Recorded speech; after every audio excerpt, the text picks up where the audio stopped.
of its guests, advertisers, or even its viewers. The information contained in this program is not to be confused with medical or legal advice. An appearance on this platform is not necessarily an endorsement, but as always, we encourage you to do your own research. Enjoy the show.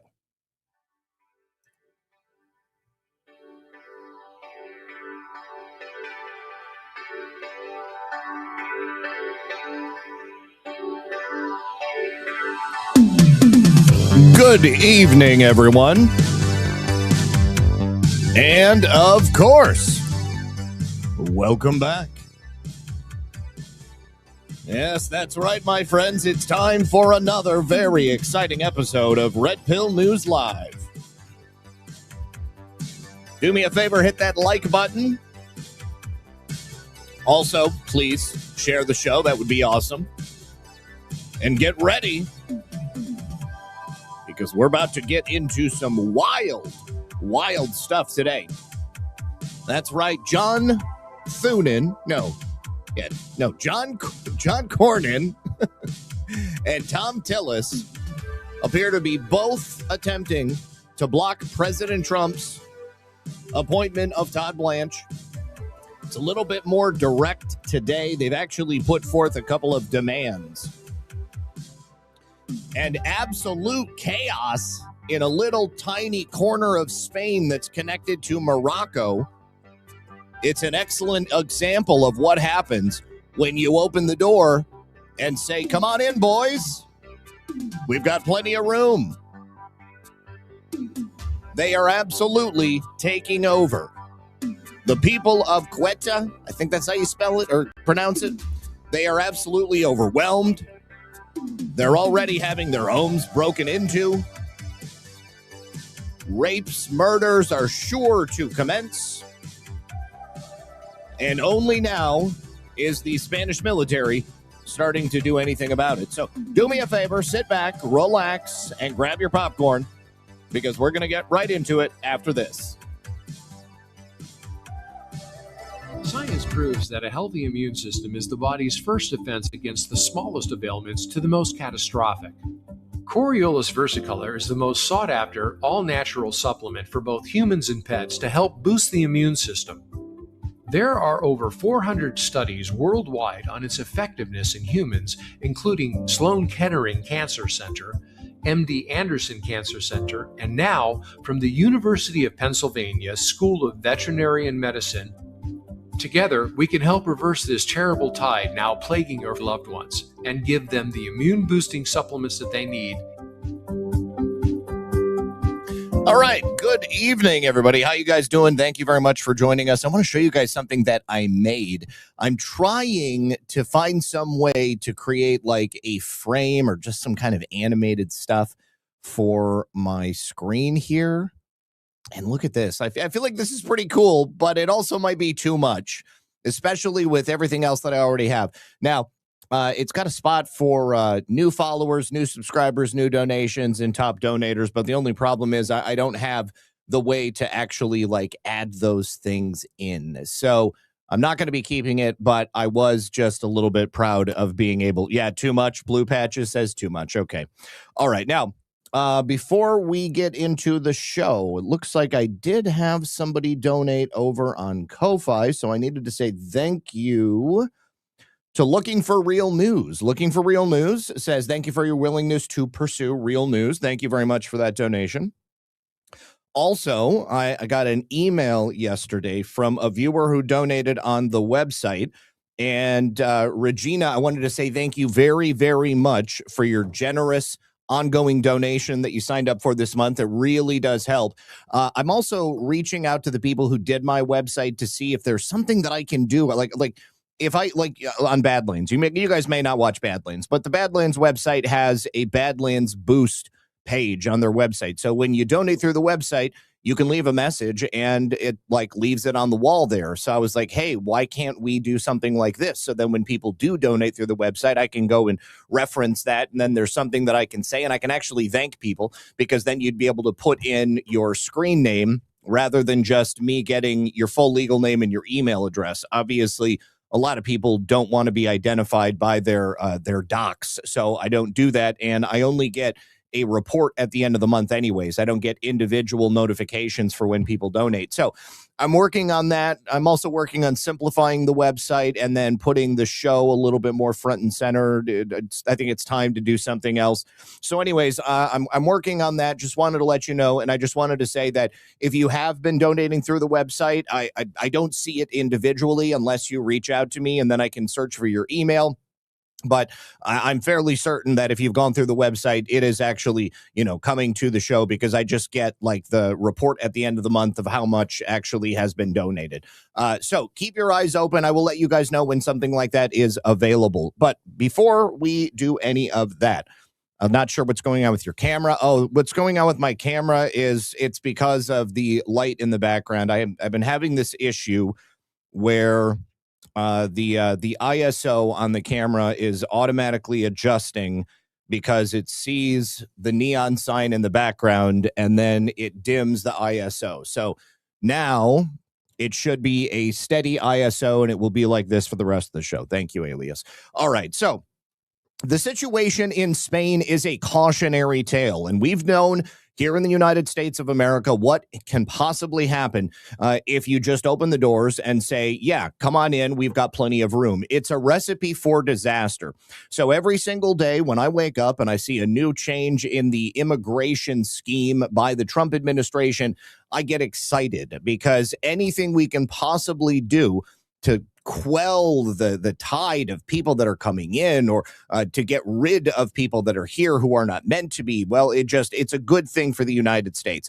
So the Trump administration has just announced an additional push revoking visas of foreign drivers who have DUIs.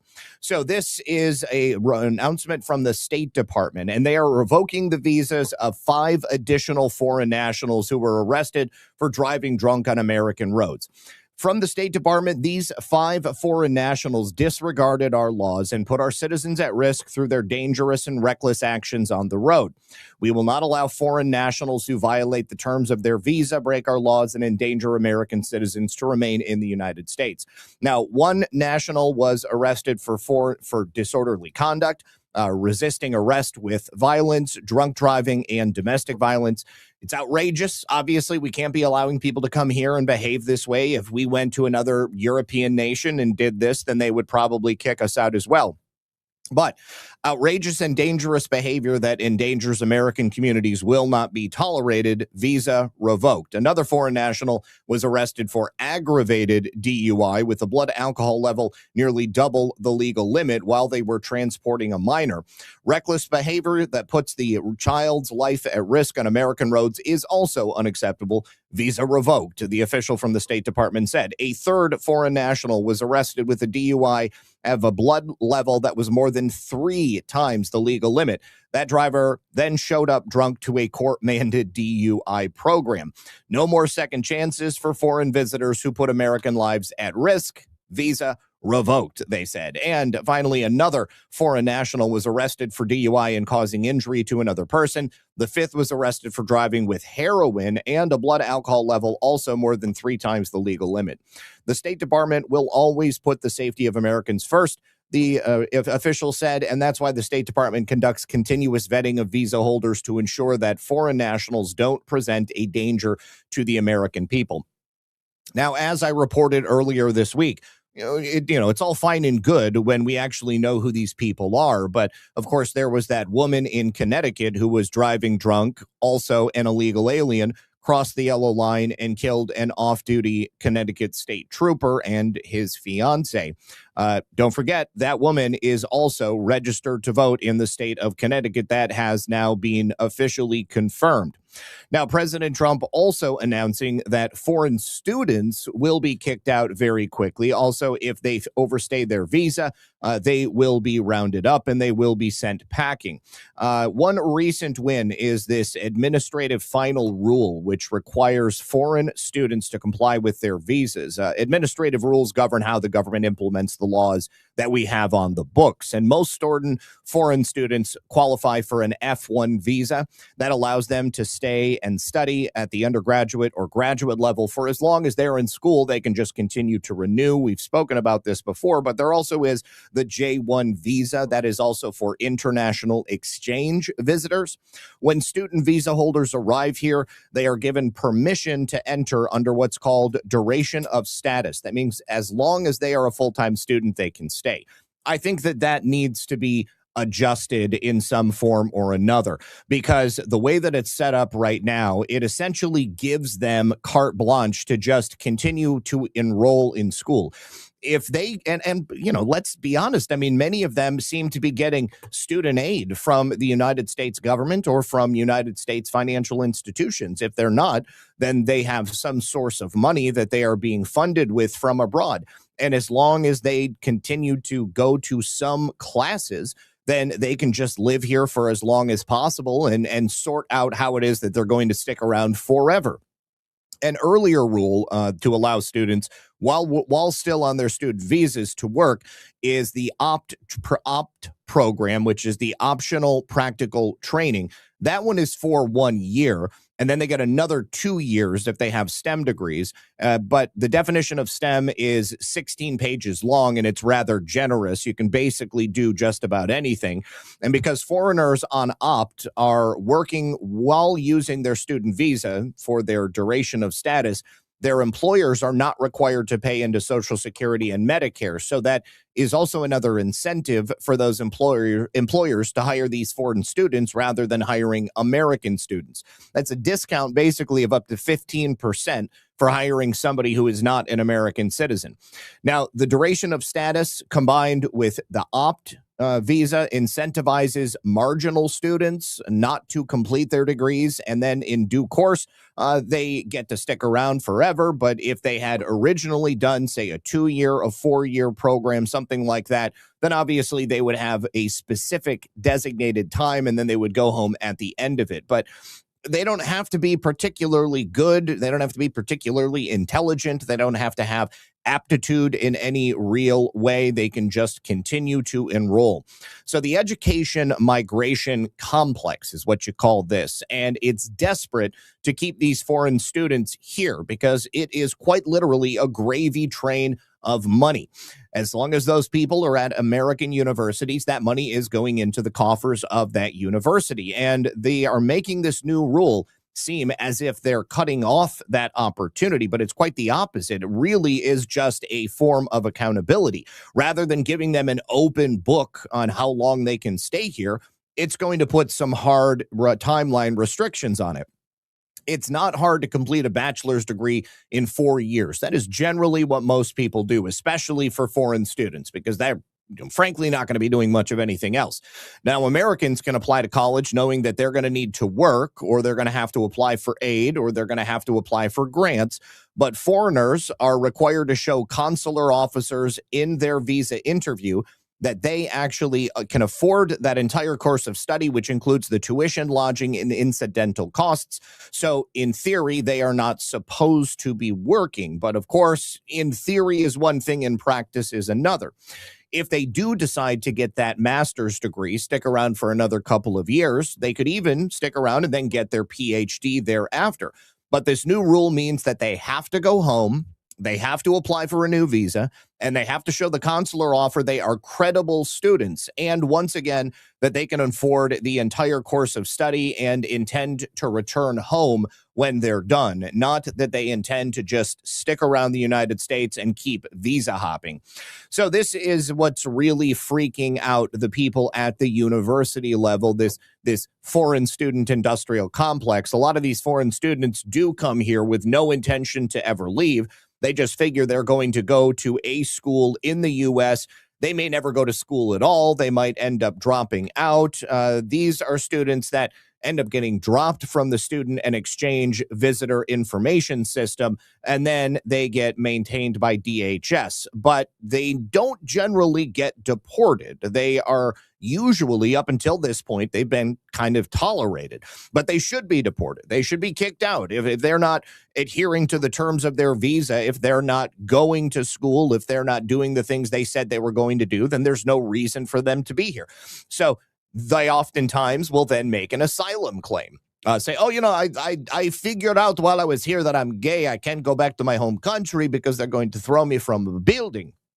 But that doesn't mean that it's true. I've reported on a number of cases here in the past where a visitor from another country, an immigrant, did just that, came here to go to school, then claimed they were gay at the end of their schooling, and then got asylum, and they were in the midst of that asylum, and then they went and married a woman, which means, of course, they're not gay.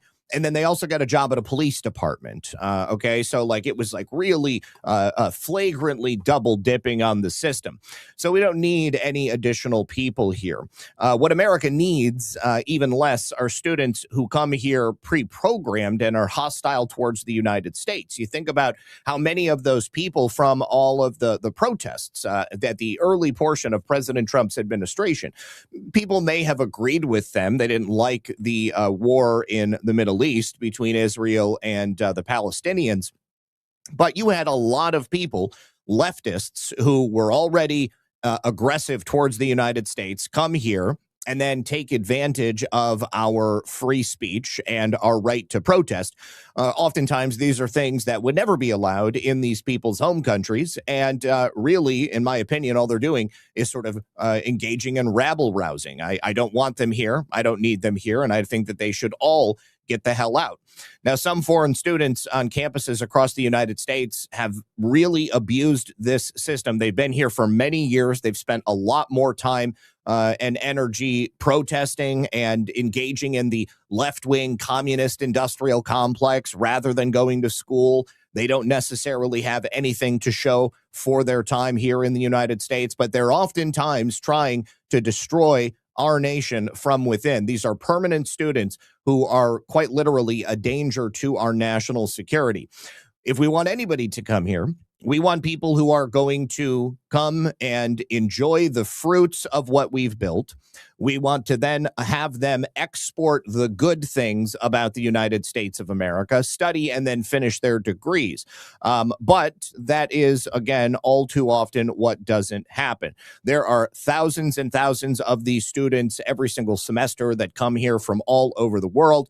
And yes, there may be some of them who are very intelligent and then use what they learn to go better their home countries. But I believe that the vast majority of them end up sticking around and making life more difficult for most of us. So remember the Alien Enemies Court, that mystical court that had never been used in any immigration proceedings at any point in the past. It was sort of jokingly referred to by Judge Jeb Boasberg. Well, President Trump and the administration had announced that, well, that's actually a really good idea. Thank you for reminding us, Jeb. We're going to go ahead and use it. And so now, in the first ever application to the Alien Terrorist Removal Court, Trump and his administration is seeking to deport an ISIS-aligned terrorist. And now this woman's sons were arrested because they were planning a mass casualty attack on Election Day. We definitely spoke about it here, but there hasn't been a ton of news about it since then. But according to an unclassified document from the Justice Department, the woman in question, Nazira Haji Zada, is the subject of an FBI national security investigation, and she is being investigated for crimes related to international terrorism. Her son Abdullah and her son-in-law Nasir were both arrested by the FBI because they were conspiring to relocate their female and juvenile male family members, including the mother Nazira, to ISIS-controlled territory in Afghanistan, and they would remain there while the men came back to the U.S. to conduct this terror attack on Election Day on behalf of ISIS. The FBI has developed information that Nazira herself is also a supporter of ISIS. She has formally pledged her loyalty to ISIS, and she has supported Tawhidi, the son-in-law, and Abdullah, the son's conspiracy.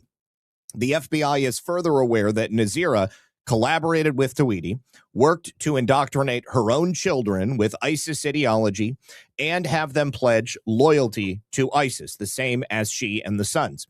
Nazira worked with Tawhidi to radicalize her own family and to conceal their pro-ISIS teachings, and they planned this family relocation to ISIS-controlled territory from her unsuspecting husband, wow, a man by the name of Abdul Haji Zada. So, Congress created this alien terrorist removal court 3 decades ago. It was after 9/11, and it was all about removing alien terrorists who never should have been in the United States in the first place. The allegations in this case show that the matriarch of an ISIS-sympathizing family aided in a plot to launch a mass casualty event on American voters on Election Day, and the department's application in this court makes clear that terrorists have no place in the United States. That was Attorney General Todd Blanche. And I'm sorry, I said that it was created after 9/11, but it was actually created a couple of years before 9/11 in 1996. So Zada was actually arrested just this week. She will appear before the Alien Terrorist Removal Court's chief judge, which is Joan N. Erickson. This is in Washington, D.C., and that appearance was scheduled for today at 11 a.m. There was an order from July 16th from the same court, which revealed that the United States had, for the first time ever, actually used this court. There was a hearing on July 16th where they persuaded that the government would benefit from the opportunity for more thoughtful consideration by using this court. And it also, of course, frees up our regular judicial system to focus on other things. Congress has gone through the trouble of creating this court. Let's go ahead and use it. And considering that it only deals with alien terrorists, it should be a pretty easy sell. But, you know, that is a D.C. judge, so we'll go ahead and see exactly how it's going to pan out in the future. But I'm looking forward to seeing it and seeing more people being brought before it. Now, another change to the immigration system that was announced by the Trump administration is that the DOJ is looking to give immigration judges the power to impose penalty for contempt. So this is a new rule that would allow immigration judges to impose fines on immigration attorneys, aliens as well, and witnesses over their conduct. Now, this is something that was never allowed to be done before. It essentially is going to put more power and control into the hands of these judges, so they'll be able to control the flow of the courts and also deter attempts to derail any future deportation proceedings. So this proposed rule would allow immigration judges to, for the first time, give sanction, contemptuous actions, or inaction by attorneys appearing before them using monetary civil penalties under an authority that was also enacted by Congress 3 decades ago. Migrants who are involved in court proceedings and witnesses who appear before the judge would also be subject to fines over their conduct. Immigration and customs enforcement lawyers would be protected from the fines, as the proposal stipulates immigration judges who are DOJ employees and not housed within an independent court system have become a central component of President Trump's deportation agenda. The new hires being trained to quickly adjudicate deportation proceedings and deny claims for asylum in most cases. Now, what's also interesting is that ICE is seeking another major financial penalty against another immigration lawyer. There was a case that we learned about several weeks ago, a woman in Texas, I believe. She was a fairly prominent immigration lawyer, and she had filed just hundreds and hundreds of asylum cases on behalf of people who ostensibly were not eligible for asylum. Here, we have a man by the name of Suraj Raj Singh, who has filed 118 documents containing nearly identical claims of persecution. So ICE is seeking a $500,000 fine against this immigration lawyer because they claim that these cases are all fraudulent. So U.S. Customs and Immigration Enforcement is seeking total $470,000 in court fines against this New York immigration attorney.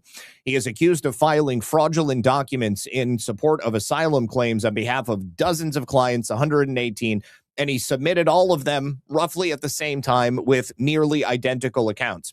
Homeland Security Investigations also announced it had issued a notice of intent to fine the attorney, Suraj Raj Singh, whose nationwide practice primarily represents Indian nationals seeking asylum before immigration courts, according to the Department of Homeland Security. First of all, I would just like to say I don't know why Indians need to get asylum here in the United States. We have more Indians, it seems, that are immigrating to the United States than anybody else. But as far as I know, there's no overt persecution of Indian people by the Indian government. So I don't know for what reason they would be able to logically claim that there was any type. Hold on, something happened to my lights here. I don't know how they would be able to claim. What is going on? There we go. Okay. That they were under persecution of anything. Anyways, ICE alleges that Singh prepared and filed these 118 fraudulent documents pertaining to 54 immigration cases, and the $470,584 would definitely be a warning to anybody else looking to potentially do the same.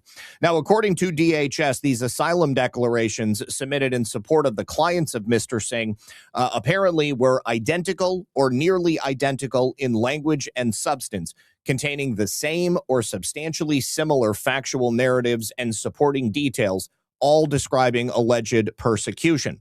Fraudulent asylum claims threaten the safety of the American people, undermine our immigration system, and delay the removal of dangerous criminal illegal aliens because our courts end up getting clogged up with these fake cases. ICE is seeking to fine the attorney under President Trump and Secretary Mullen. We will hold attorneys like this accountable and put an end to the practice of defrauding and abusing our immigration system. There was a notice of intent to fine. A notice of intent to fine is a proposed civil enforcement action that allows the recipient an opportunity to respond before any penalty becomes final. I do look forward to seeing how he's going to explain this. But this is a wonderful, wonderful tool, in my opinion, for the administration to use to crack down on how many fraudulent asylum claims we have. In May, James Percival directed DHS attorneys to pursue additional enforcement actions which target these fraudulent asylum claims. The DHS said that the Singh case is now the second time the department has sought these civil penalties against an immigration attorney under 8 U.S.C. 1324 CD, which is what authorizes fines for immigration-related fraud enforcement. The first attorney that I had mentioned was Vinod Dadami. That they were seeking a combined $255,232 in civil penalties over additional immigration fraud. Now, Mr. Singh has not responded to a request for comment, and I think we probably won't hear from him until he responds through the immigration court. My image is stuck on the EBT guy. Oh, well, thank you very much for letting me know. Let me get this fixed. That was from yesterday. Let me see.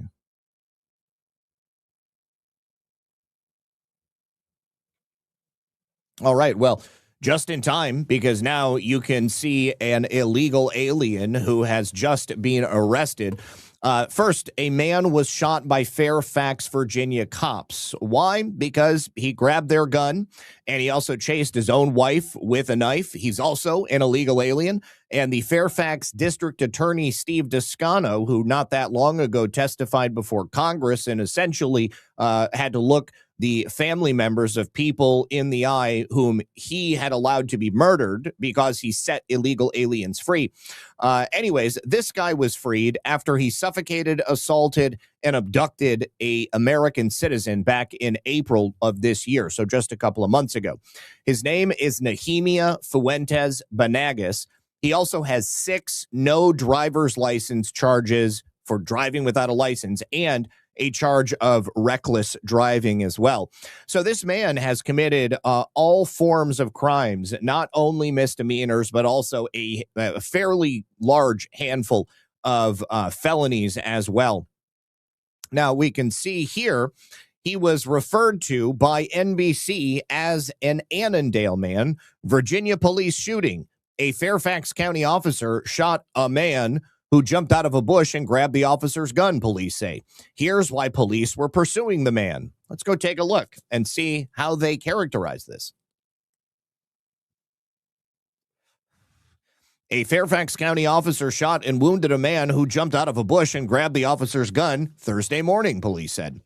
3 officers were searching for the 26-year-old man in a wooded area of Annandale just after 10 a.m. when the suspect's wife called 911, saying her husband was harming himself and threatening her with a knife.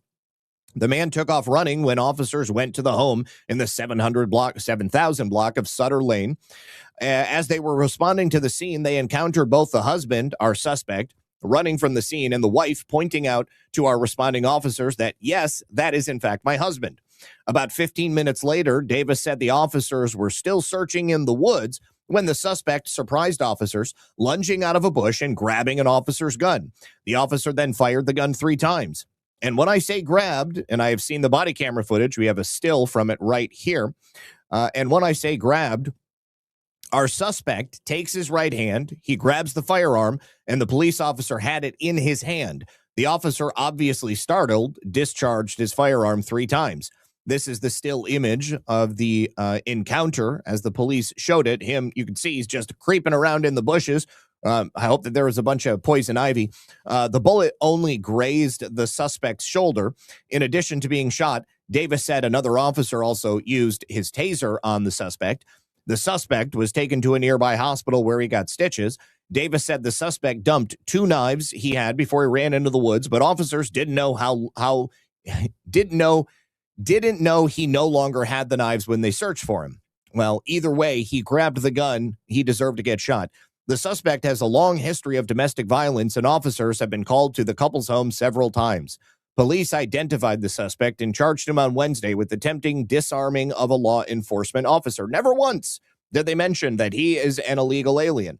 They also don't conveniently mention the many, many charges that he has. Of course, he's known to law enforcement, but that's not really what we're talking about here.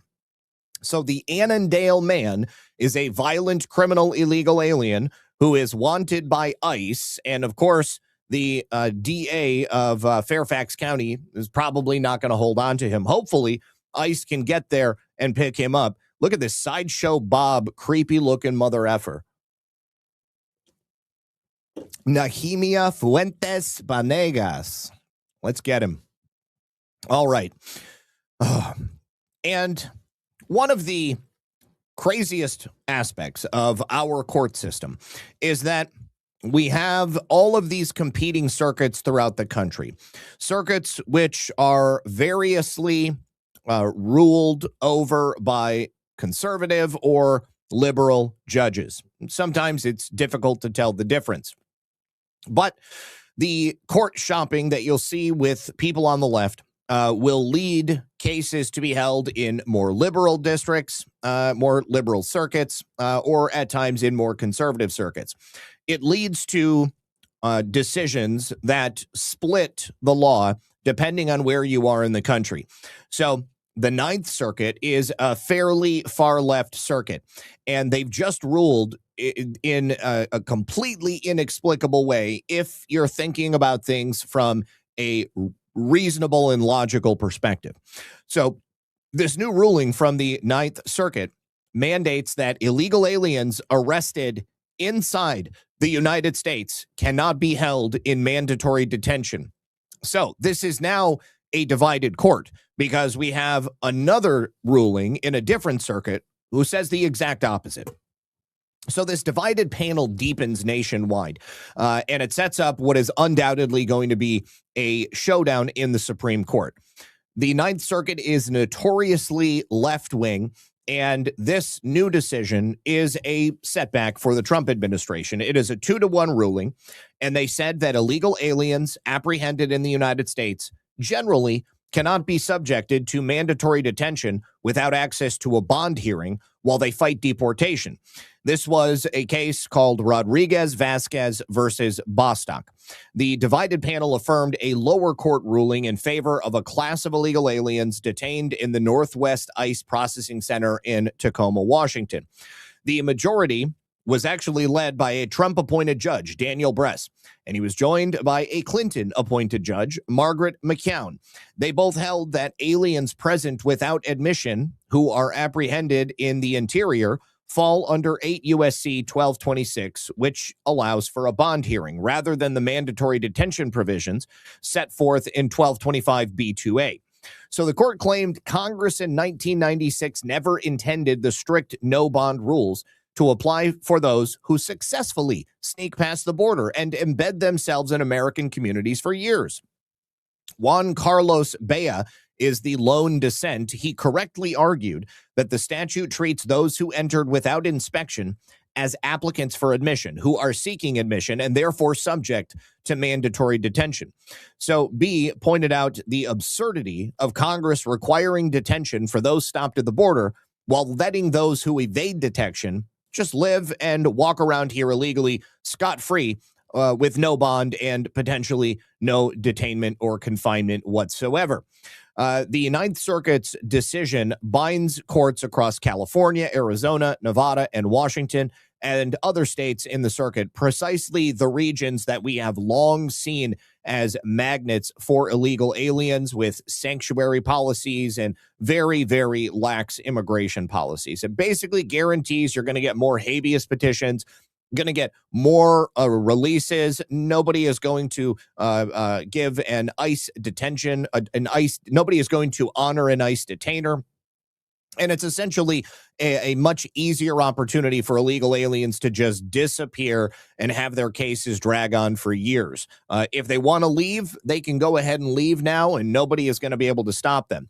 So Ninth Circuit finds that people who enter the U.S. illegally but get arrested only later are basically allowed to do whatever the hell they want. This will now be the fifth federal appeals court to reject the Trump administration's common sense interpretation of immigration law.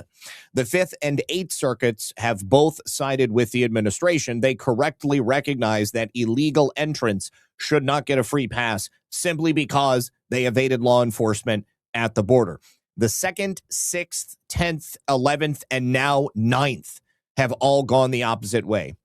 This is a dire, dire situation for the American experiment. And it's undoubtedly going to be addressed at the Supreme Court level. But as long as all of these circuits are saying the same thing, that we can't detain people who are in this country illegally, it essentially means that they've got more rights than you or I. We can break laws. Depending on those laws, we get held, and of course, then we may be in there for a long time. If we don't have the money for the bond, if we don't have the collateral for the bond, we could theoretically be just held indefinitely or until our court case. And, you know, that court case may come quickly. It may come very, very late. But we get arrested again, we get let go, we get arrested again, we get let go, we get arrested again, we get let go. We just keep disappearing if we're illegal aliens, and we can essentially do whatever we want. So this has to go before the Supreme Court, and my only concern is how much more damage are they going to be able to do in the meantime until that actually takes place. Who else has to die? What other laws are going to be broken? What other damage is going to be done to the United States? Absolutely insane.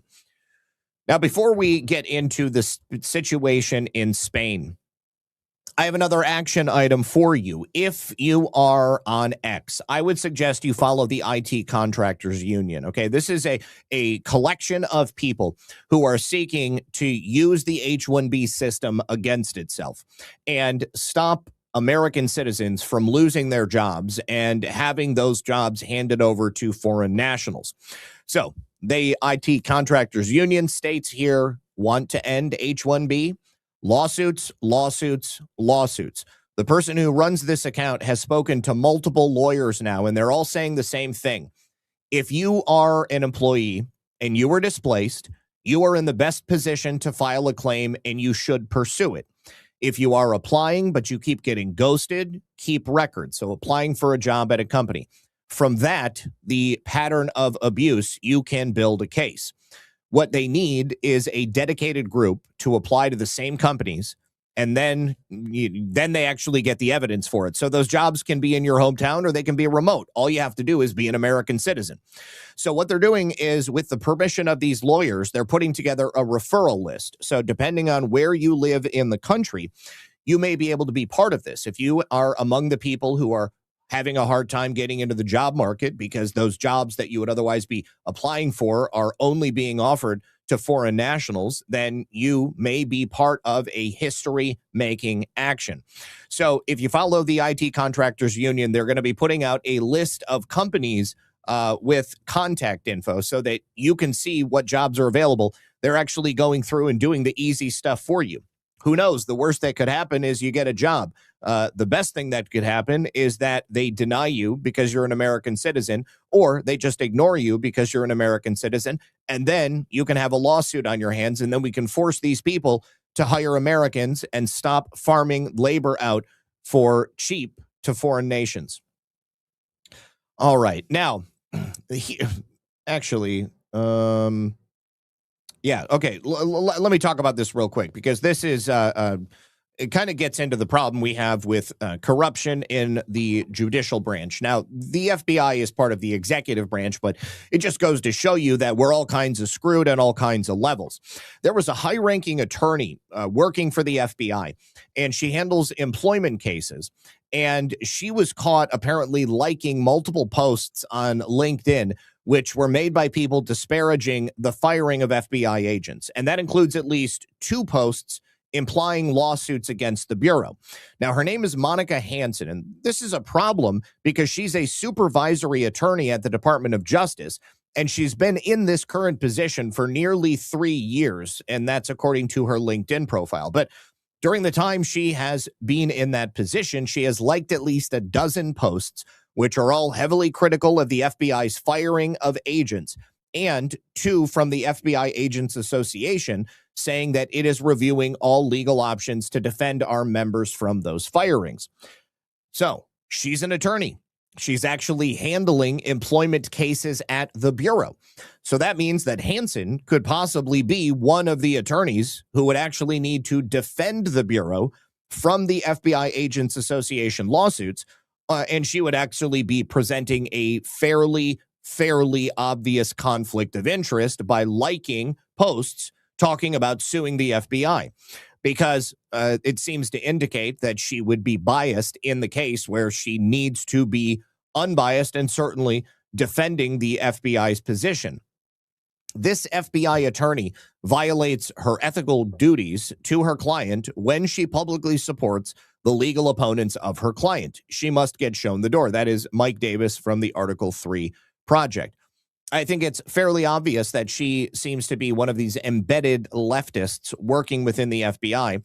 Who is it that's been fired from the FBI? It's been Deep State. So she would then be supporting the FBI's position against these Deep State FBI agents, suing the FBI, trying to inflict as much pain and damage and extract as much money as possible.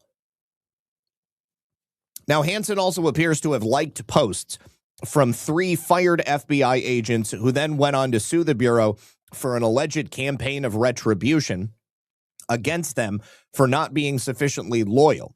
Now, before the lawsuit was filed, Hansen liked and supported posts from Spencer Evans and Brian Driscoll, 2 of the FBI agents involved in the lawsuit, and 1 is Stephen Jensen, the 3rd person involved in the lawsuit. Evans' post was innocuous, stating simply that when I started the week, I didn't know Friday would be my last day at the FBI. And then in a post about Stephen Jensen, retired FBI agent Clay Hicks defended Jensen's character and added that there are hundreds of leaders within the FBI who deserve to be terminated for any number of reasons. He also went on to state that Jensen is an example and the face of a government corruption is abhorrent and a lie. Hansen liked a post from former FBI executive Kyle Vawinkle criticizing attempts to pressure acting top leadership director Brian Driscoll could be a move that would be a serious miscalculation. And then Driscoll was eventually fired, and he also sued the Bureau along with Evans and Jensen. Hansen also liked a post from the National Law Journal about lawsuits against the Trump administration, and a post from retired Special Agent Daniel Brunner criticizing the mass firings of January 6 investigators. Now, the post is related to a lawsuit brought by none other than the favorite litigant against Trump, Norm Eisen, and his good friend Mark Zaid, both two very high-profile anti-Trump attorneys who have continuously sued Trump and the administration over and over and over again.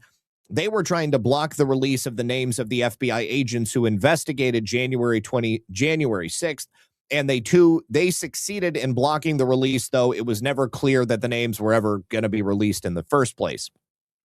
So the post from Brunner also disparaged then Deputy Attorney General Emil Bove, who said last year that he didn't believe the current leadership of the Justice Department can trust these FBI employees to assist in implementing the president's agenda faithfully. He was a smart man. Now, Brunner wrote that the FBI is not an extension of any administration, nor should it be weaponized for political purposes. Well, no shit, Sherlock, but the president is the president, and the direction of the country is steered by the president. It's not your job as an FBI agent to stand in the way of the people's choice to lead this country from being able to enact his agenda, which is truthfully our agenda. The agents were fired after working with the Biden administration's weaponized FBI. Bud Cummins, who is a former U.S. attorney in the Eastern District of Arkansas, spoke with Just the News and said that it's standard for public officials to keep their personal opinions private so that they can avoid any appearance of a conflict. This is the normal course of conduct for public officials, attorneys, and especially judges. The problem is most of them do have opinions, so you have to wonder, how are we best served by allowing them to pretend otherwise? Maybe she did us all a favor. Maybe we're all better off understanding where her personal sentiments lie. Now, in light of her transparent expression of her opinions, her supervisors can fairly evaluate whether or not she's suited to effectively represent the agency, at least regarding these specific issues. He has an excellent point, and I do believe that has been a major positive. So Hansen is the head of the FBI's Employment Law Division, which makes it difficult to keep her away from these lawsuits, specifically targeting the Bureau's employment decisions. And she was also asked for comment on this story, but she did not answer before press time. And she's also obviously not the only high-ranking FBI official to like inappropriate posts. Back in April, FBI Deputy Director Christopher Rea had liked a post from an FBI agent who was fired by the Trump administration, who is now running for Congress. Rea received no disclosed discipline for the social media like, and merely deleted the interactions after an inquiry from Just the News. So, yeah, and that is it. Okay. Now, also from the good portion of our Justice Department, Colin McDonald and the Anti-Fraud Division have announced another major multi-million-dollar bust, this time a $350 million fraud scheme involving EBT and taking place all across the country. Let's take a listen. Oh, hold on. That is not coming through the proper speaker.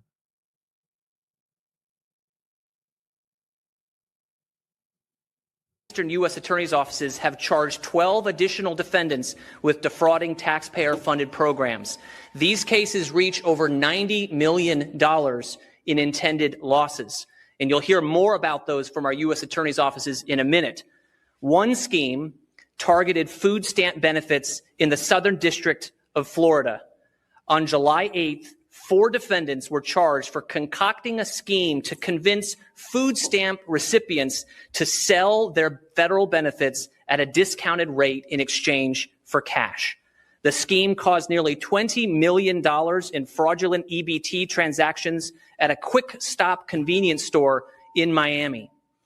2 of the co-conspirators are foreign nationals, and one even has a pending final order of removal from the United States. Get him. And as the allegations allege, he is charged with defrauding the American taxpayer. As of today, in that case, 3 of the 4 defendants have been arrested. Most recently, one of the defendants was arrested just 4 days ago when he landed in the United States on a flight from Jordan. The charges we're announcing today also include a fraud scheme targeting a program meant to educate our children. And I can't overemphasize that these are not victimless crimes. Every fraud case prevents bread from going to the table of a needy family, or health care from going to the elderly, or a child from receiving the education that they deserve. On July 15th, Chakessa Scott, her husband, and her daughter were indicted in the Middle District of Louisiana. As alleged, Scott was the CEO of Impact Charter School in Baker, Louisiana, which received state and federal funds. According to the allegations, instead of using those funds to benefit Impact Charter's students, Scott and her co-conspirators diverted over $1.5 million for their personal use, such as paying family members for fraudulent contracting invoices and purchasing luxury vehicles.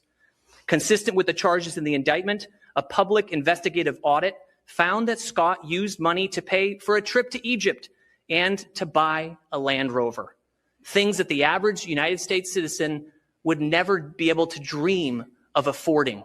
And yet you all paid for it. You all paid for that Land Rover. It's enough to just chap your ass, isn't it? But thank God they've caught them. Hopefully they can take all of that money back from them. All right. This is not immigration related, but this is just kind of a palate cleanser before we start talking about the more serious stuff taking place in Spain. This is a woman who is posing on TikTok with one of the scariest childlike dolls that I have ever seen.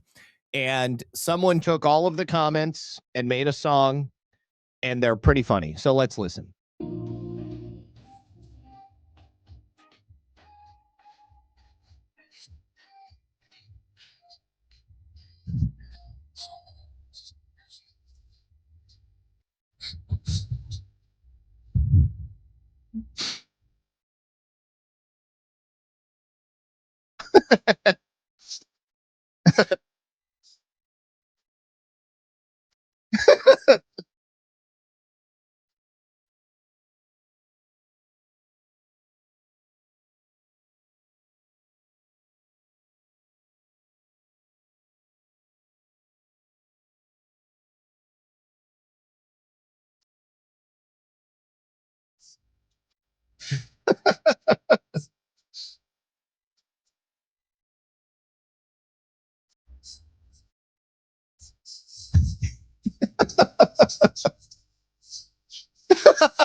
I don't know what's wrong with people. Oh, God. My fan wasn't on. I don't know what the hell's wrong with people, but obviously the internet calls it out. All right. So right now in Spain, a literal invasion is taking place. Ceuta is this little tip of Spain that is not connected directly to the mainland. It's actually connected to Africa. It's connected to the same land that Morocco is on. And right now, tens of thousands of illegal African migrants from Morocco are running across the Spanish border. In some places, they are breaking through. In other places, they have simply opened the doors and actually allowed them in. It is absolutely horrifying. And the socialist prime minister of Spain, Pedro Sanchez, has essentially said that they're just going to offer amnesty to anybody that comes over. Now, this is interesting because just yesterday, President Trump had made that statement that Europe is essentially, going to be destroyed because of behavior just like this. They have this open border policy in Spain, and he announced that he would legalize 600,000 illegal immigrants. And in announcing that, roughly 1.2 million people showed up to enroll in this amnesty program. So basically, Spain has become the latest point of entry for African migrants to very quickly enter the European Union. And of course, once they get into Spain, it's just a matter of going to whatever country they want. So these invaders swarmed across Spain's North African enclave in Ceuta, swimming over from the Moroccan side, overwhelming police at the city's beaches. And a spokesperson for their civil police said these migrants were massively entering from the sea through this Tarajal breakwater, but they could not provide exact estimates at the time. Now, estimates of between 80 and 100,000, perhaps. Initially, estimates were rather low. They were saying that it was only in the thousands, but these videos just kept coming all day. There was literally no break in the people that were coming across. They were scaling the border fences. They were coming up on the beach, and it was absolute chaos, completely out of control. And the city that is right next to Ceuta is called Findec, something like that, Moroccan city. The reason this is happening is because earlier this month, the Supreme Court in Spain ruled that migrants intercepted at sea while attempting to reach Ceuta or Melilla, which is the other little town there, which is also now being overrun, cannot be summarily returned under the enclave's special border rejection regime. So if they come in through that way, they've got carte blanche. Officials in the Spanish territory of Ceuta on the northwestern tip of Africa on Thursday asked the government in Madrid to declare a national emergency and send the army so that they could help secure this border. Now, let's take a look at some of these video clips because it is absolutely shocking. And it's a cautionary tale because it shows you why the border wall is so important, why borders themselves are essential to the safeguarding of a nation. Take a look at this.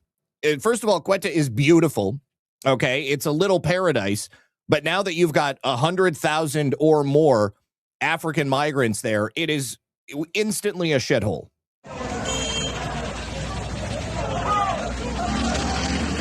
So what you've got right here, these are all Spanish citizens.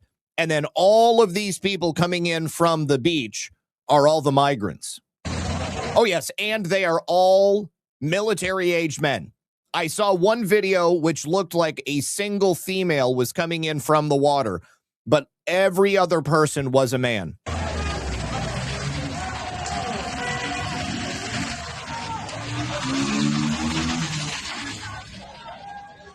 Ceuta? Okay.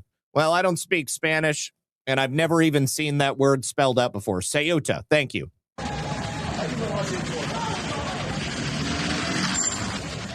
Now, you may see it in this video clip here.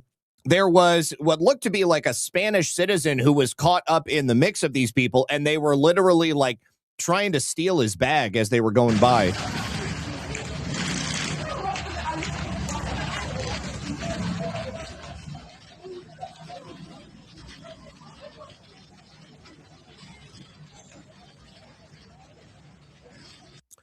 All right. Now, here's another one of them coming up the beach. Just look at all those people coming in from the water, coming across and just breaching past the fence, making their way in. This is absolutely unsustainable. This will immediately collapse the entire nation of Spain, you guys, in a single day. And to be perfectly frank, if the Moroccans want to just take over this land, they have more people there than the Spaniards who are in Ceuta.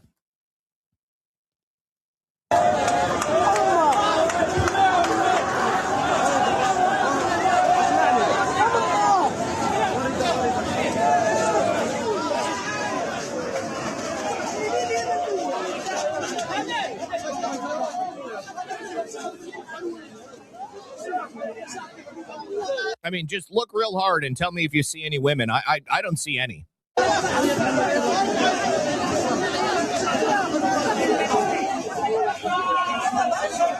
There's one woman right there, but I don't know. She may be a person who lives there already.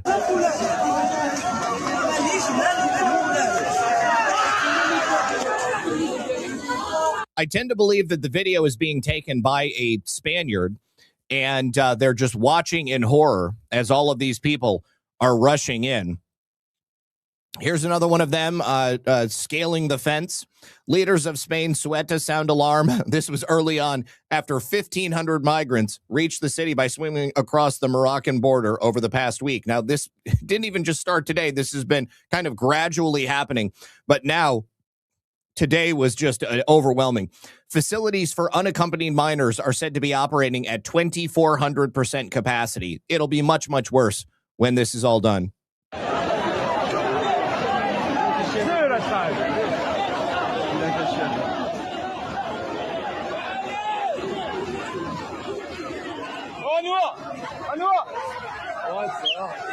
Absolutely insane. I mean, this is suicidal empathy right here. All right, I've got several more. This is another version of that one that we just watched, so we don't need to watch that again. Okay, here you can see that the border guards in Spain have literally just opened the gates as these people are streaming through. The city government of Ceuta, as I said, have requested that the Spanish authorities declare a national emergency.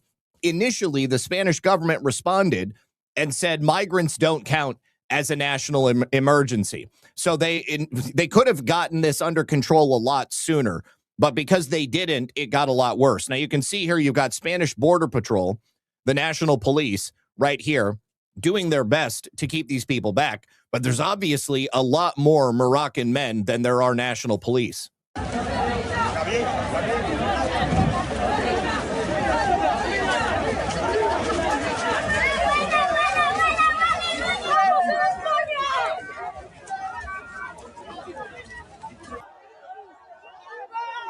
Like literally nothing they could do.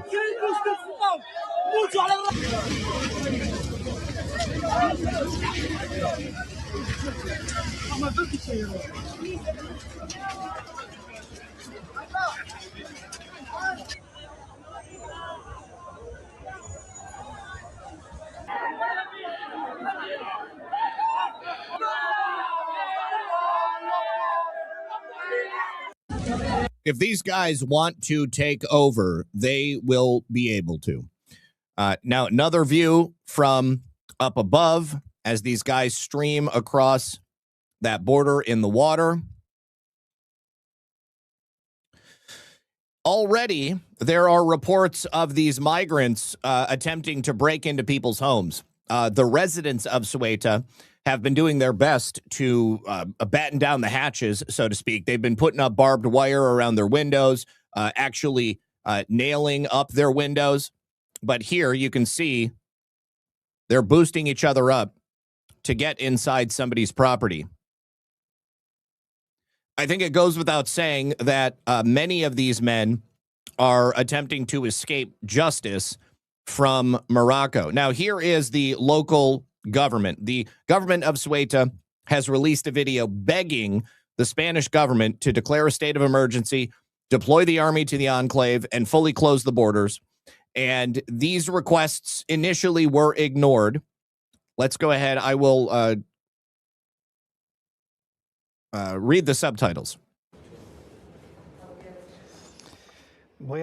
I am going to read the agreement adopted today by the Board of Spokespersons, an agreement that was unanimously approved. All the spokespersons, it reads as follows. The Board of Spokespersons, in an extraordinary and urgent meeting held today, July 30th, 2026, in light of the qualitative leap in the persistent, massive influx of migrants into our city, which has been exacerbated in recent hours by the mass entry on foot bypassing the Tarajal breakwater, considers it urgent and unavoidable for the national government to adopt the following measures. 1, declaration of a national emergency under the provisions of national security regulations. 2, the reinforcement of the state's law enforcement agencies and the deployment of the army to ensure the inviolability of the border and public safety. 3, the closure of the aforementioned border. At the same time, we want to convey a message of serenity and calm to all citizens. Good luck. This is not the first time Ceuta has faced an extreme situation like the current one, but as in previous instances, in this case as well, the people of Ceuta will once again and are already setting an example of maturity, solidarity, and resilience. Together and united, we will move forward. All right, and that is the end of the announcement or the request from them. So, good news, Spanish National Police and the military have begun to respond. Initially, the government claimed that this was not their fault. They have done nothing wrong. There is no national security emergency. But as the day went on and more people continued to stream across, it became obvious that we were talking about not several thousand people, but not tens of thousands, but bordering on 100,000. So Spain is now deploying its military after all of these military-age men streamed across the border. Ceuta authorities are still calling on Madrid to declare that national emergency because the border has entirely collapsed.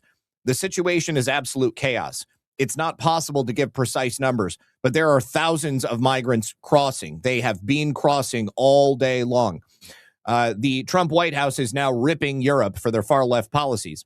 President Trump has long warned Europe what would happen if they continued to implement far-left globalist policies, including enabling mass migration. That is the White House Principal Deputy Press Secretary Anna Kelly. Spain and other countries who have adopted these destructive philosophies should immediately reverse course or risk their own demise. I think that's exactly what's going to happen. Now, there actually was, I believe, an announcement about the military and the national emergency. One second.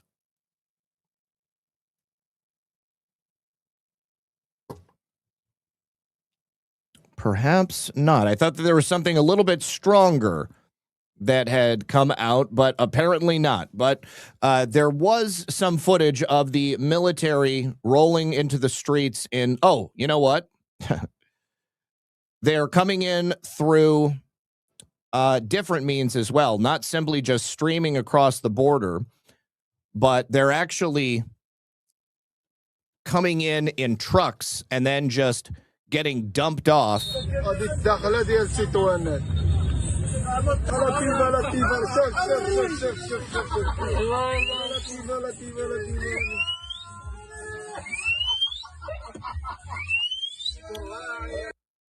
And also that other little city, Melilla, is also now being overrun as well.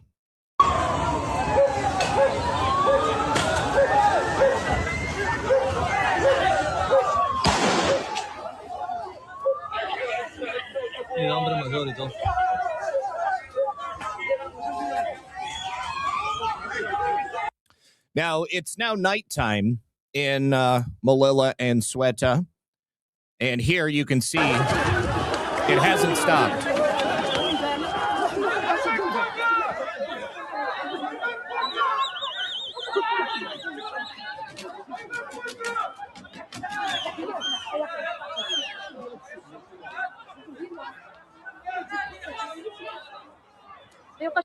So, why is this happening? Well, recently the King of Morocco just pardoned tens of thousands of prisoners, and he let them out.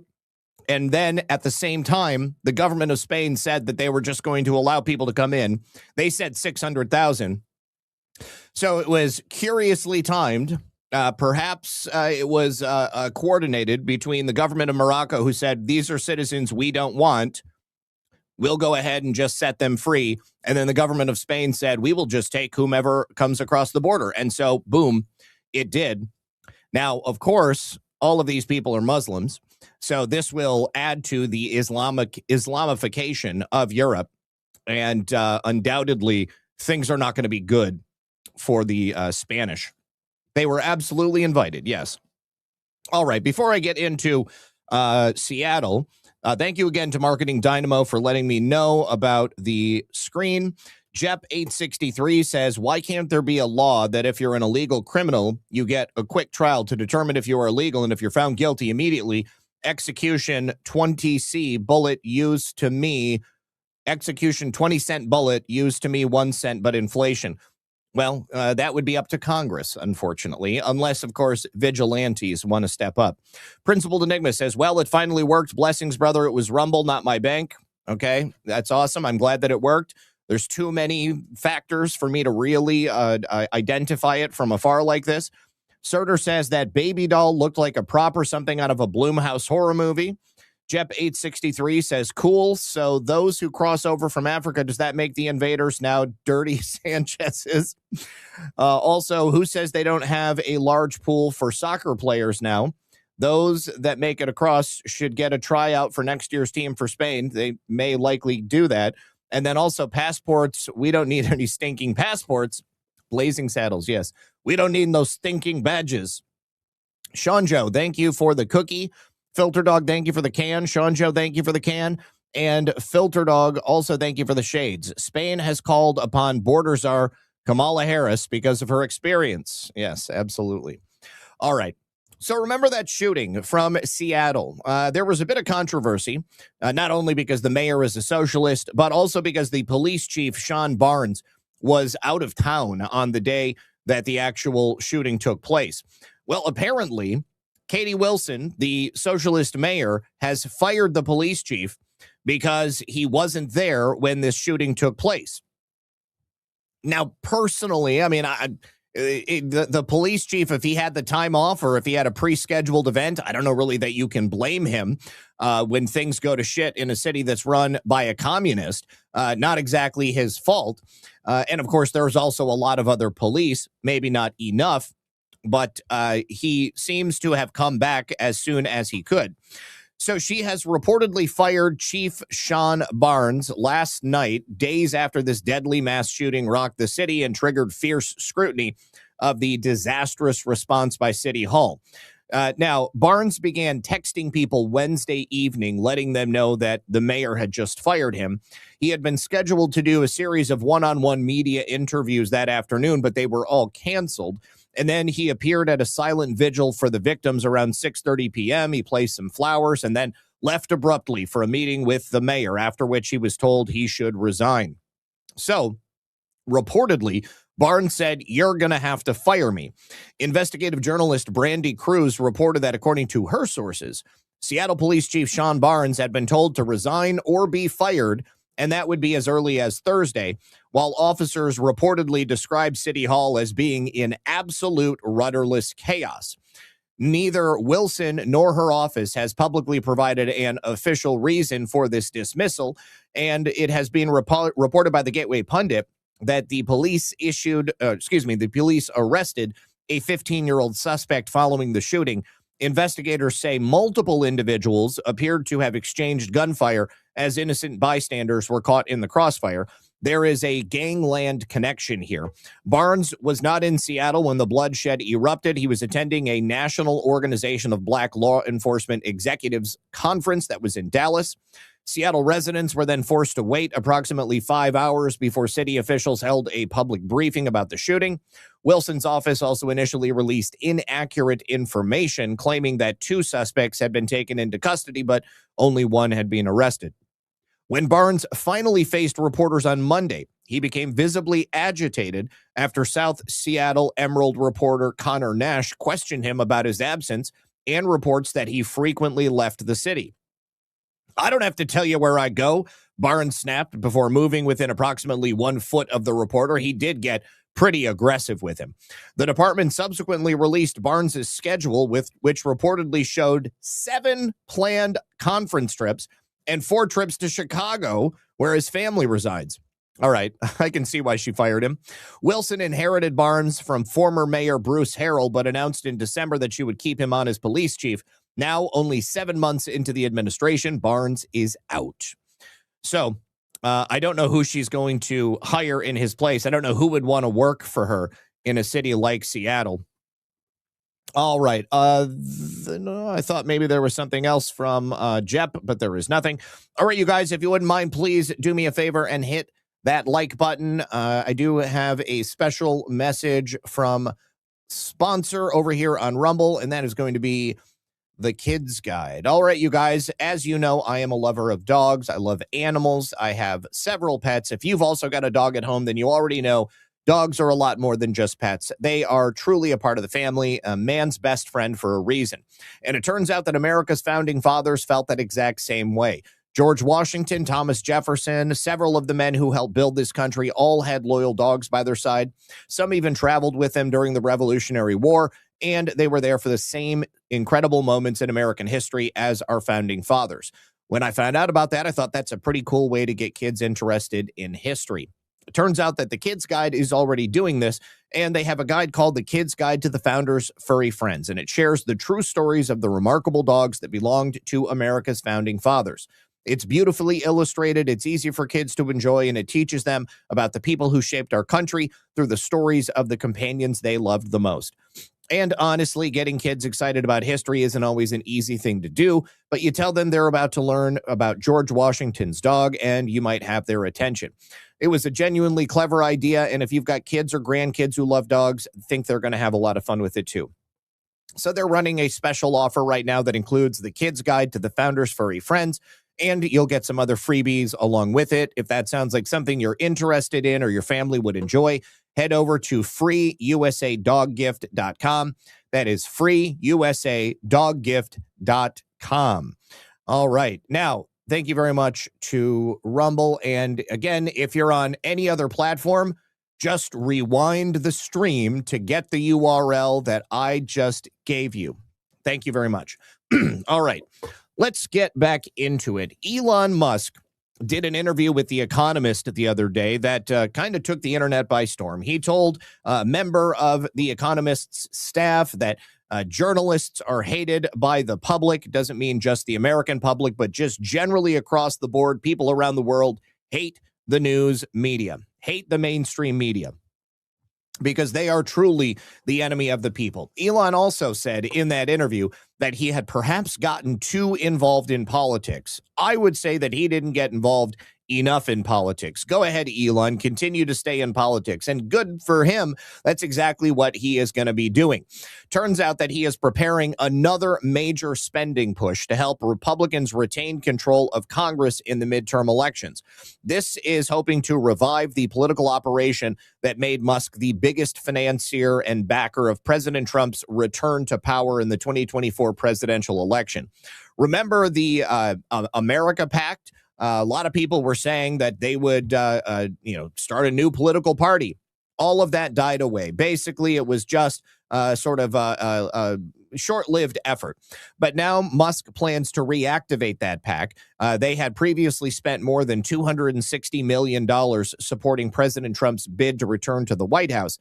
And they're expected to now focus on door-to-door canvassing, digital advertising, and direct mail aimed at mobilizing conservative voters who are less likely to participate in non-presidential elections.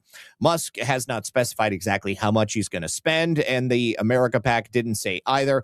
But the intervention could be sorely needed because a lot of people are disenfranchised with the current state of American politics. We know that the Democrats want to destroy us, and it's starting to look like many Republicans want to destroy us as well, that they don't care how we feel. They don't care what Americans want. And there are Republicans right now who believe that they are weak in the polls because of President Trump. I would argue that they're weak in the polls because of their own ineffectual nature and their lack of effort to get things done that will significantly increase the quality of life for Americans or address the problems that we see plaguing this nation time and time again, over and over and over again. So if Elon gets involved and he spends some money, I sure hope that it does a little bit more than just put these people's names and faces in front of likely voters. I want them to actually listen to the American people, because if they were listening to the American people, then they would see the things that we care about. And one of the easiest things that they could possibly pay attention to right now is our cries repeatedly for years to secure the election system. Now, we are up to 16 senators who are now in support of canceling August recess and forcing the fight for the Save America Act. Ted Cruz appears to be the most recent addition, which, I was kind of surprised that he didn't join up on this effort previously, because he was one of the original sponsors of the Save America Act when they introduced it into the Senate. But now there are 16, and the more they get, the more likely it becomes that more and more will join up. And perhaps through this combined effort, all of these people putting pressure on those in the Senate who do not support the Save America Act, maybe we can get it done. Now, I saw a quote from a North Dakotan senator. I'd never heard of this guy before, and so I didn't bother saving it. But he said, "I am proud to say that this is the dumbest idea I have ever heard." That man is obviously very disconnected from the desires of the American public. Interestingly, North Dakota doesn't require you to register to vote. You can show up as long as you've lived in North Dakota for 30 days. You can show up with an ID and vote in any election. I don't know what they're doing to make sure that the people who are showing IDs are actual American citizens. But as long as it has their address on there, and I suppose they can prove they've lived there for 30 days, you go ahead and get the opportunity to vote. So there's no voter rolls per se to clean up in North Dakota. Maybe that's why that particular senator doesn't seem to care about this. But Dick, you've got 49 other states that have significant issues with illegal aliens on the voter rolls, non-citizens on the voter rolls, dead people on the voter rolls, all sorts of things that need to be cleaned up. And so the American people want to have some level of confidence that when we cast a ballot, it's going to actually count, that our vote isn't just simply the same thing as spitting down the sink, because a lot of people believe that that is what's happening right now. And the more people you have believing that, the fewer people you have who are even going to want to participate. Take a look at this. Here's some, kind of scary polls that are coming out. Mike Davis says, "Dear Republican senators, below is what happens when you demoralize instead of motivate your base. Cancel the August recess and get the Save America Act passed." If we take a look at these Senate polls, in Georgia, John Ossoff, who is the incumbent, he's 13 points above his contender, Collins. In North Carolina, Roy Cooper, he's 9 points over Michael Whatley, who was the RNC chairman. In Ohio, Sherrod Brown, he's 8 points above the incumbent, Husted. And in Iowa, Turek is 4 points above Hinson. Neither of them are incumbents. And then in Maine, Susan Collins is the incumbent, and she's at 50%. Graham Plattner is still polling at 47%, even though he dropped out. But she should be much, much higher than that. So you have all of these races where Republicans should be able to run on something, considering the fact that we already control the House, the Senate, and the White House.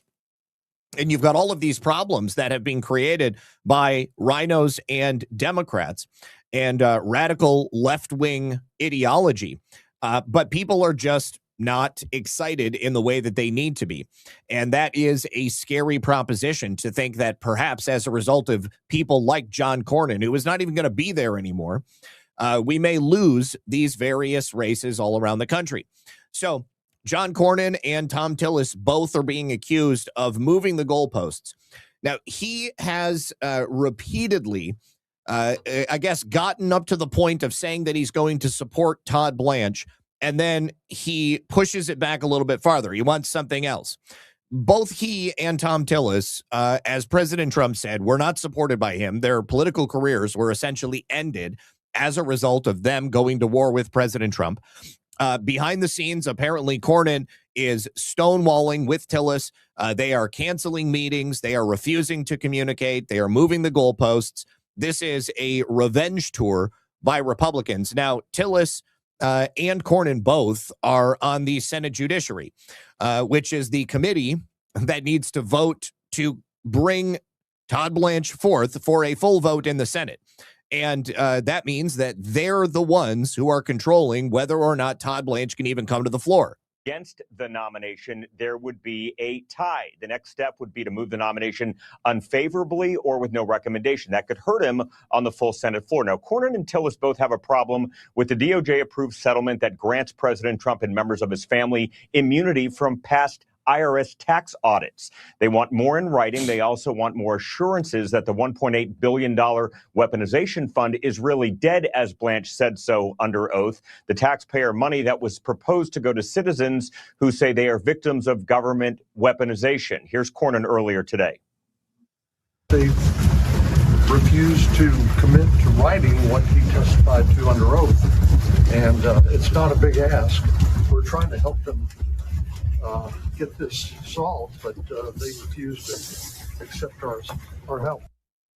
That was Cornyn yesterday. This morning, he made a similar comment. The Justice Department says in a statement, the department has been in regular communication with committee members for weeks, and we look forward to continuing to work productively with senators to address any concerns. Separately, a Trump administration official familiar with the conversations, Bill and Dana, described Senator Cornyn as continually moving the goalposts, and that's a quote, canceling meetings and refusing to communicate no matter what the department offered. But we know that Senator Cornyn did submit a counter proposal to the Justice Department just a couple of hours ago. So we will see how this. So the only thing Cornyn has said out loud that this all has to do with that weaponization fund and the IRS settlement that President Trump was entering into with the DOJ. But also, Cornyn and Tillis are both saying that someone higher up in the White House is influencing and ruining this deal on Todd Blanche. Tillis also said he doesn't think it's the president.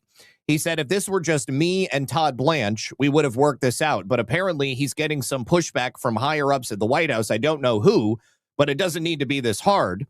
Tillis told me, I don't know who it is. I'm just trying to get them out of the way so we can get the president his AG. I think this is total bullshit. There's nobody higher at the White House than President Trump. And there's nobody higher at the DOJ, even now, than Todd Blanche, because Todd Blanche is not only acting Attorney General, he's also the Deputy Attorney General. So there was supposed to be a vote for that committee to move Todd Blanche forward so that they could effectively get his full confirmation on the record. But they have now postponed this Thursday committee vote as a result of Cornyn and a result of Tom Tillis. And it is all tied to the IRS settlement and the weaponization fund. The weaponization fund, which AG Blanche already suggested under oath was dead.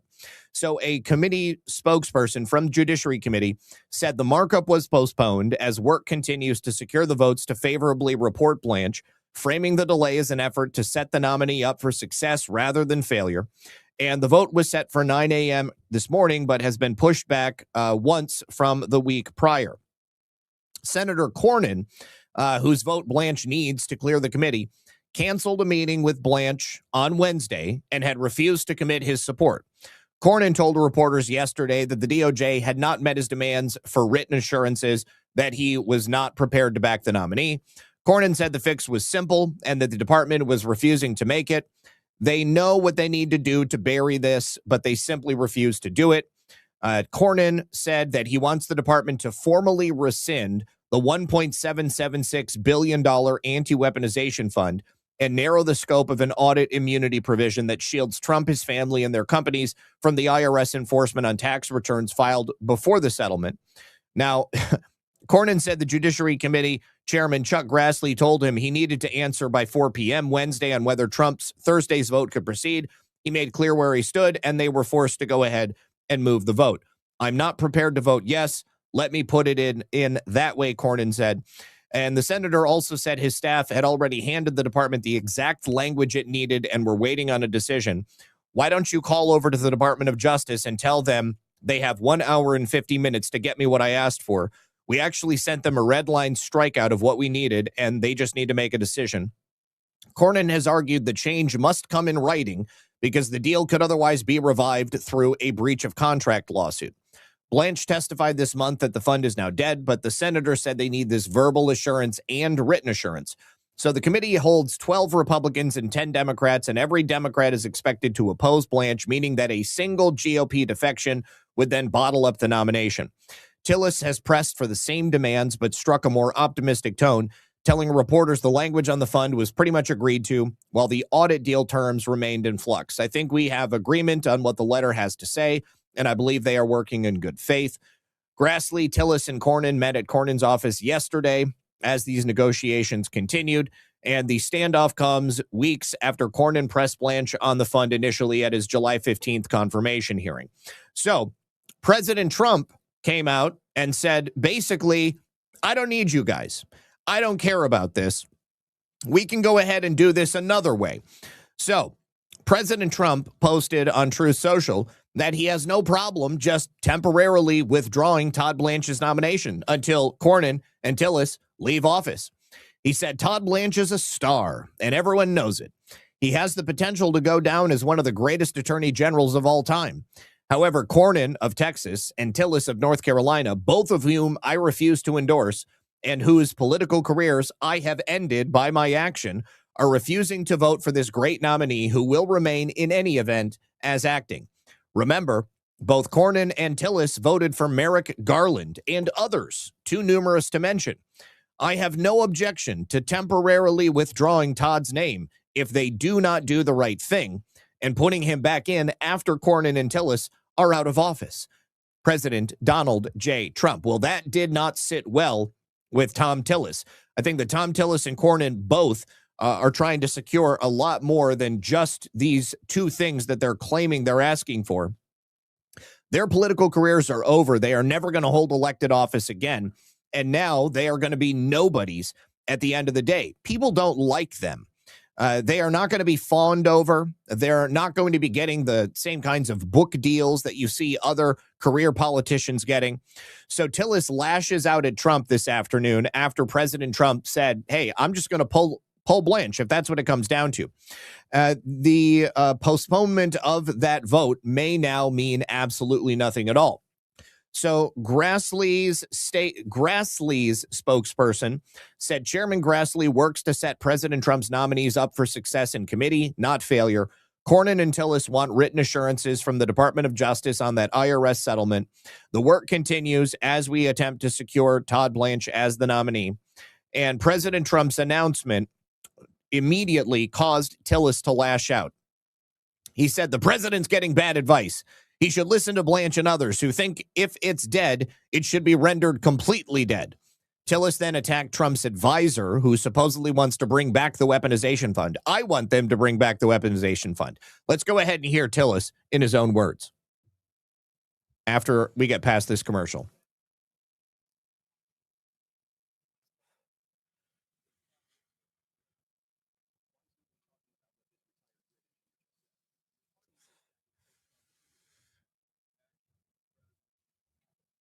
Okay. Tom Tillis is such a blowhard. He thinks he's so important. Action as the president's getting bad advice. He should listen to Blanche and others who think if it's dead, it should be rendered completely dead. What do you mean he's getting bad advice? I mean, this is the president making a decision. Help to not do what Blanche said they were going to do. Whoever that person is giving the president bad advice. The only reason why we wouldn't move forward with this language is because that same advisor wants to bring it back to life at some point. I think it should be brought back to life. I think that there were many people across this country who had the power of the government weaponized against them. Now, both Tillis and Cornyn are like blowhards extraordinaire when it comes to the issue of January 6th. You'll remember Tom Tillis was the guy who said that he would totally vote for Ed Martin to be the U.S. attorney in any district but D.C., probably because he knows D.C. is the dirtiest place in the nation. Tom Tillis and John Cornyn, they have no problem with their friends getting away with whatever they want to do. But when it comes to the American people getting justice, that is a step too far. The advisors, but it's the president. That you can draw that conclusion, Manu, and I can draw one that's got my eyes on the target. And that's been very a common phrase of Tom Tillis as he's criticized the White House, oftentimes blames others in the White House. He didn't name any presidential advisor there, but in the past, he's blamed people like Stephen Miller repeatedly. Well, Stephen Miller's based, and Stephen Miller knows what the American people want, and he also knows what President Trump needs to get done. Now, Bernie Moreno had another interesting comment about Anthony Fauci. Today, he was asked by a visitor to the Capitol Rotunda why he thought that Anthony Fauci refused to answer any questions during his hearing yesterday. Excellent, thanks. Senator Moreno, why do you suspect Fauci's pleading the fifth after testifying 200 plus times before? Because he's a piece of shit. Thank you. Because he's a piece of shit. Excellent, thanks. Senator Moreno, why do you suspect Fauci's pleading the fifth after testifying 200 plus times before? Because he's a piece of shit. Thank you. I couldn't believe that when I heard it first. I was like, is that real? Is that AI? Man, so that's 2 stingers from Moreno in 2 days. Now, overall, I have liked Moreno. I know people who know him and they say he's a good guy, but I really bristle at the fact that he has helped John Thune make sure that President Trump can't get any recess appointments in. So Moreno, I think, has a lot of making up to do if he's going to ingratiate himself with anybody else outside of the people of Ohio. And maybe it's even too late for the people of Ohio. Now, yes, he's the guy who asked Fauci, who the F do you think you are?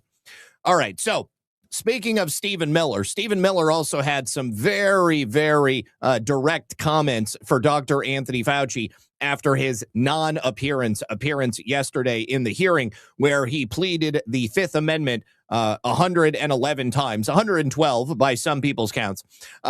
But Anthony Fauci, as we know, does not have the ability to plead the Fifth. So essentially, the only thing he did was commit contempt of Congress and obstruction yesterday. Let's go ahead and get Stephen Miller's thoughts on this.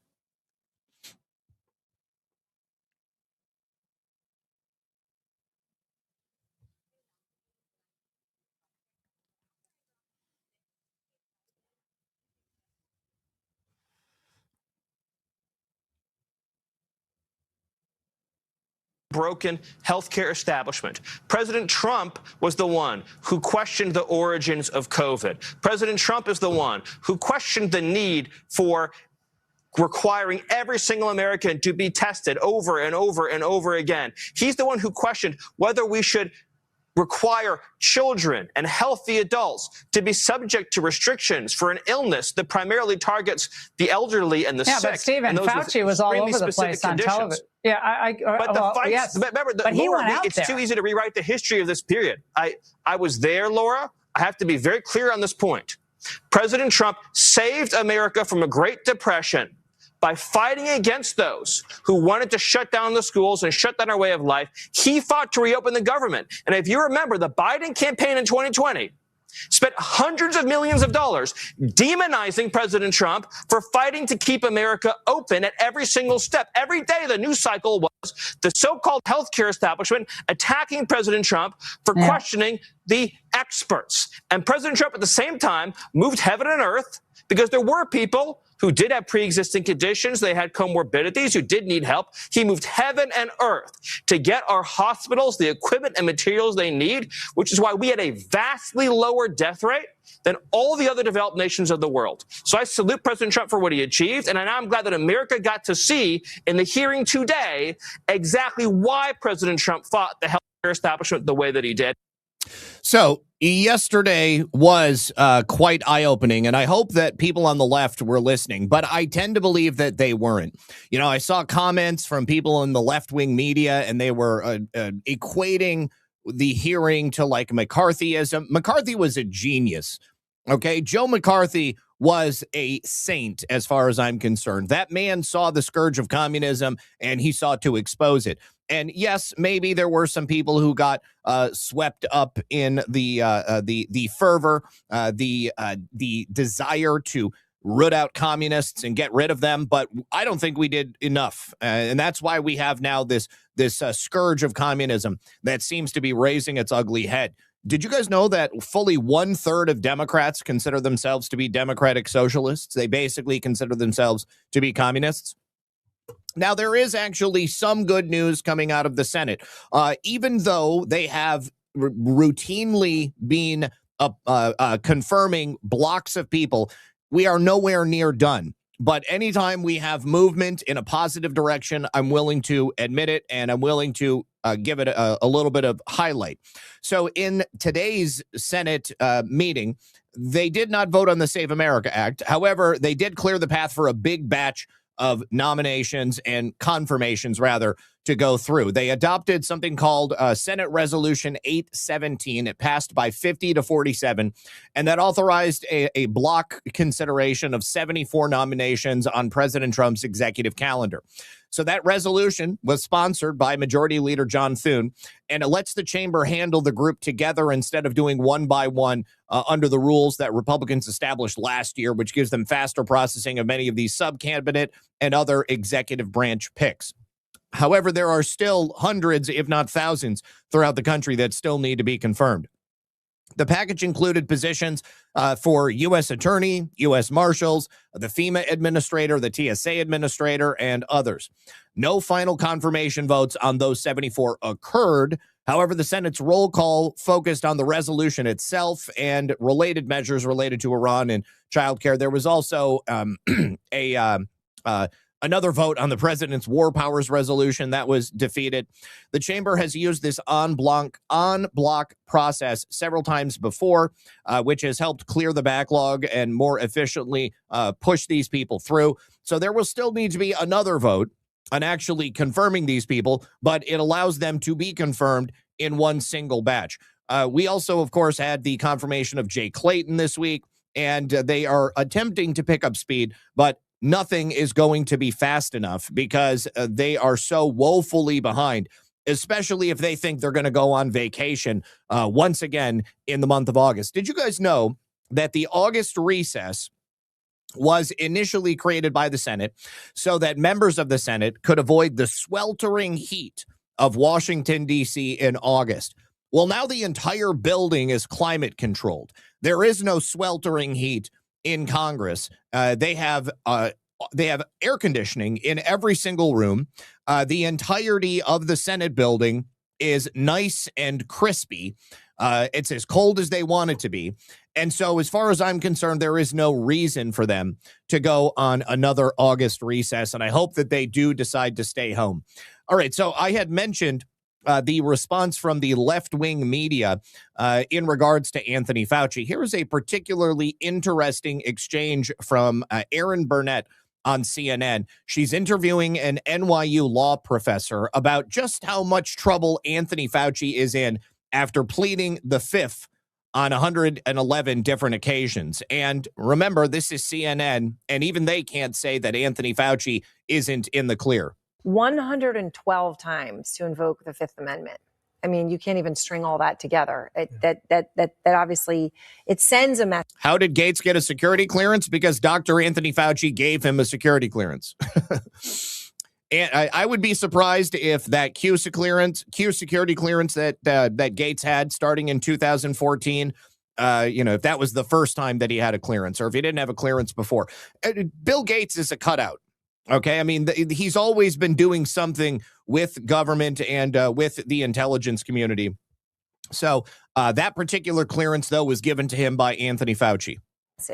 Will that strategy work? Because he says, well, I had to do that because, they're looking for perjury traps. Or does that just make it worse? And is he in real trouble? I think it makes it worse. It's even a curious way in which you wonder what his legal advice was, why they decided to do that. I mean, he had 6 lawyers with him.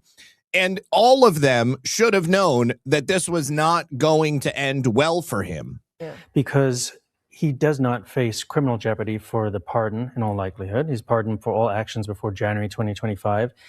But that also means that you're forced to testify. That's how prosecutors use immunity or pardons. And they say now you're forced to testify because you don't have any criminal liability, what we're going to ask you about. So then to plead the fifth is actually, he could then be held in contempt. There could be theoretically at least, a Justice Department that goes after him for not answering when he is not really facing that criminal charge. Yeah, and also when the reason put out is perjury traps, then of course, again, to the layperson, it's just saying, well, why wouldn't you just say the truth? What would be the problem in that? Yeah. So, I understand that's a layperson thing, but it doesn't. No, it's not just a layperson thing. It's a legal person thing. You're speaking to an NYU law professor here who just explained to you why that was bad legal advice. And it's confounding as to why Anthony Fauci did that. He was being asked questions about a time in history where he had blanket legal immunity for anything. I can only imagine that Anthony Fauci refused to answer those questions because he refuses to add to the tarnishing of his own legacy. Somebody in the chat said, why don't we see Bill Gates anymore? Because his legacy has been so tarnished, because he has been connected so thoroughly to Jeffrey Epstein and to the Russian hookers that he was getting through Jeffrey Epstein.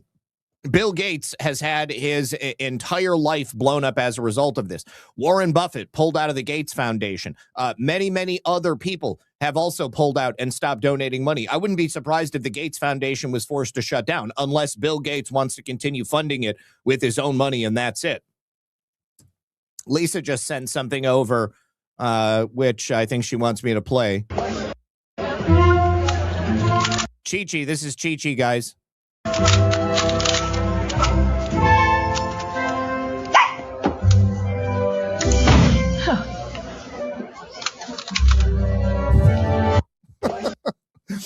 All right. Now, Anthony Fauci is definitely in legal jeopardy when it comes to the answers, his non-answers from yesterday.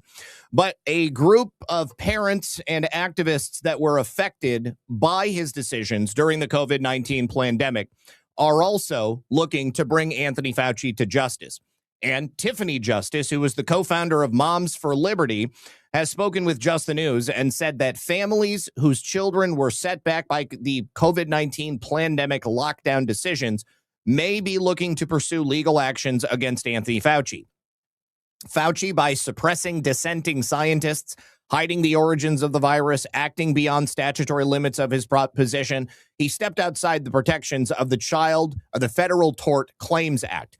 And this might be another reason why he is refusing to answer any questions, because although criminally he may no longer be liable, civilly it's another thing entirely.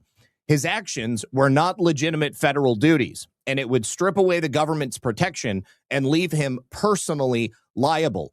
She said, I do know of lawyers and parents who are currently looking at that avenue. Her comments came after Fauci's testimony yesterday, where he pled the fifth on 111 different occasions. His 1,000-plus page pandemic medical, quote, diary, authored by Fauci and released by Rand Paul, suggests that vital information regarding the pandemic may have been intentionally hidden from the American people. There's no may about it. This is exactly what he did. So Tiffany Justice cited the disparate impact on American families as grounds for a potential legal action. When you have the top health official in the United States making recommendations for elected officials across the country, it puts you in an incredibly difficult position to go against the experts. American parents trusted the experts. They watched their kids suffer, and the ramifications from the lockdowns, not only on businesses, but on families and our children's development. I'm sure American parents are watching that just felt like it was a big slap in the face. I think that this would ultimately be a wonderful way to go. Anthony Fauci should be personally liable for the damage that was done at a minimum to children, but certainly to businesses and to the larger nation at whole. So a civil judgment would be much easier to get than a criminal prosecution because the burden of proof is far lower in a civil case such as this. So all of the money that Anthony Fauci made could potentially be stripped from him and given to American families. Now, also, yesterday we learned that Attorney General of Florida, my home state, James Uthmeier, was planning to open a state investigation into Anthony Fauci. This is another route that I think ultimately we are going to see pursued rather aggressively. This morning, Uthmeier sent a plane to Washington, D.C. to obtain the mountains of evidence against Dr. Anthony Fauci that was put together by Rand Paul. So that state-level investigation is already beginning. And hopefully that brings people a little bit of comfort knowing that Dr. Anthony Fauci could potentially be imprisoned down here in Florida. Uthmeier said, "We are going to get any file they're willing to share. We're going to work with Rand Paul." That is wonderful, wonderful news. All right. Thank you very much to Lynn's Over It for the gold pills. She says, always a great show. Thank you. Fauci has a $300,000 a year pension. Well, that pension may end up going to the families of the children whom he destroyed. All right. Another special quick message from our friends over here on Rumble. You guys, you hear a lot about crypto, but there is a big part that a lot of people miss. Crypto was created so you could own and control your own money. Because after the 2008 financial crisis, Bitcoin was designed as an alternative to banks. So instead of a bank holding onto your money and delaying transfers or limiting access, it put you in control. And if you've ever had to wait for a transfer to clear, you know exactly what I'm talking about. So fast forward to today, and everybody's heard about crypto, but getting started might feel a little complicated. This is why I love Rumble Wallet, because it takes all the complexity out of it. It makes it very simple. You choose what you want, whether it's Bitcoin, dollar-backed stablecoins, or even digital gold backed by real gold. It's not complicated to set up. It connects with MoonPay, so you can use your own credit card, debit card, or bank account and be up and running in minutes. And then once you're set up, you can even support your favorite creators on Rumble like me or many others directly. So if you do this right now on Rumble, you scan that QR code, or you can click the link in the description and download the Rumble Wallet. Or if you're not on Rumble, you can go directly to wallet.rumble.com. You get set up in just a few minutes, you tap buy, and you're in the game. And in just a few minutes, you go from hearing about crypto to actually owning some. Thank you once again to Rumble for continuing to support the program. All right. Another favorite target of ours, Jocelyn Benson, has just found herself in legal crosshairs as well. MCR Special Teams and the Mike Cox law firm have served Secretary of State Jocelyn Benson and gubernatorial hopeful with Southern Poverty Law Center related court papers late yesterday evening. And it was also caught on video. We're going to watch it. So former Michigan Attorney General Mike Cox recently dropped his bid for Republican candidate for governor. The highly unpopular Secretary of State Jocelyn Benson is the likely Democratic candidate running for governor after being term limited as Secretary of State.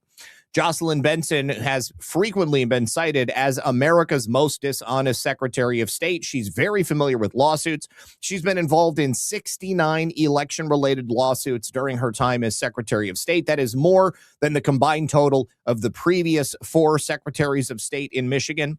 And, of course, in addition to fighting an onslaught of election-related integrity lawsuits during her corrupt reign as Michigan's top election official, it looks like she is about to be defending herself in yet another lawsuit. Only this time, Benson will potentially have to explain her role as a board member on the Southern Poverty Law Center, which, of course, coincided with the same time that the group has been accused in a federal lawsuit of paying hate groups like the KKK. According to a federal indictment we saw unsealed in April of 2026, the Department of Justice has charged the SPLC with wire fraud, false statements, and related offenses. We know all of the various things that they infer, but it's important to go over them again because Jocelyn Benson was present for a good number of these. Between roughly 2014 and 2023, the SPLC paid out more than $3 million and in later reports described as over $4 million in donor funds to individuals associated with so-called extremist groups, including the Ku Klux Klan, the United Klans of America, the National Alliance, the National Socialist Movement, and even more. Those payments went to informants the SPLC used to infiltrate or gather information on the groups, and the indictment claims some of the money was used by the recipients for group-related activities, which included recruiting members and purchasing materials like Klan robes and items used in cross-burning ceremonies.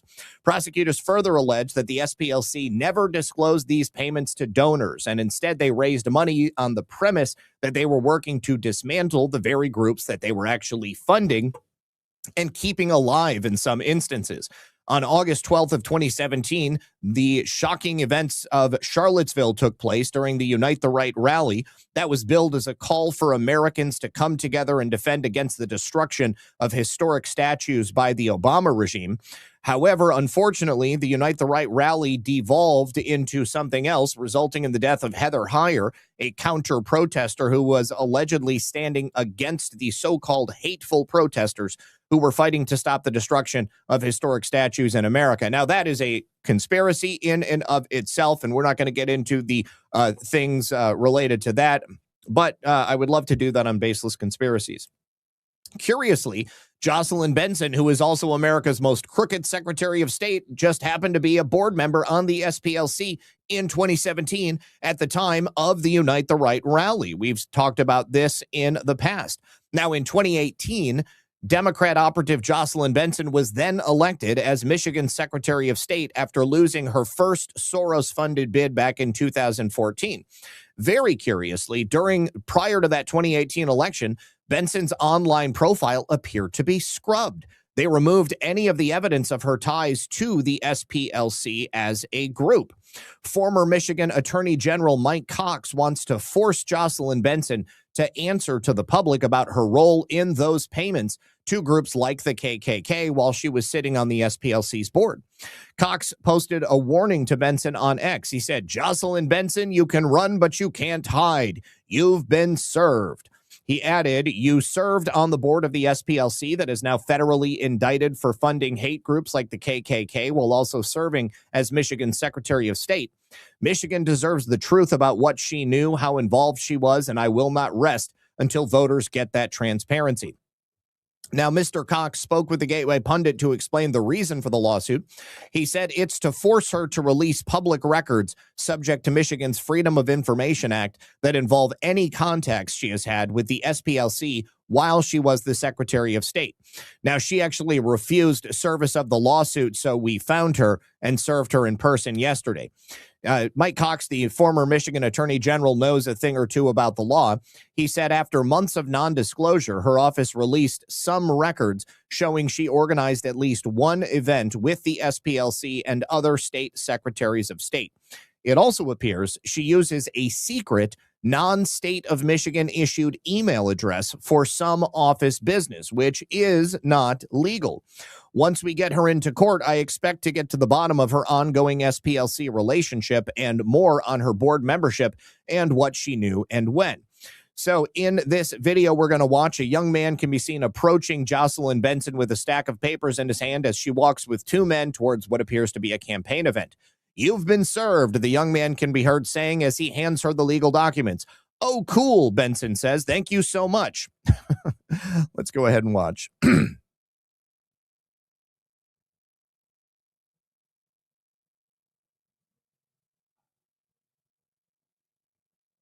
Here we go.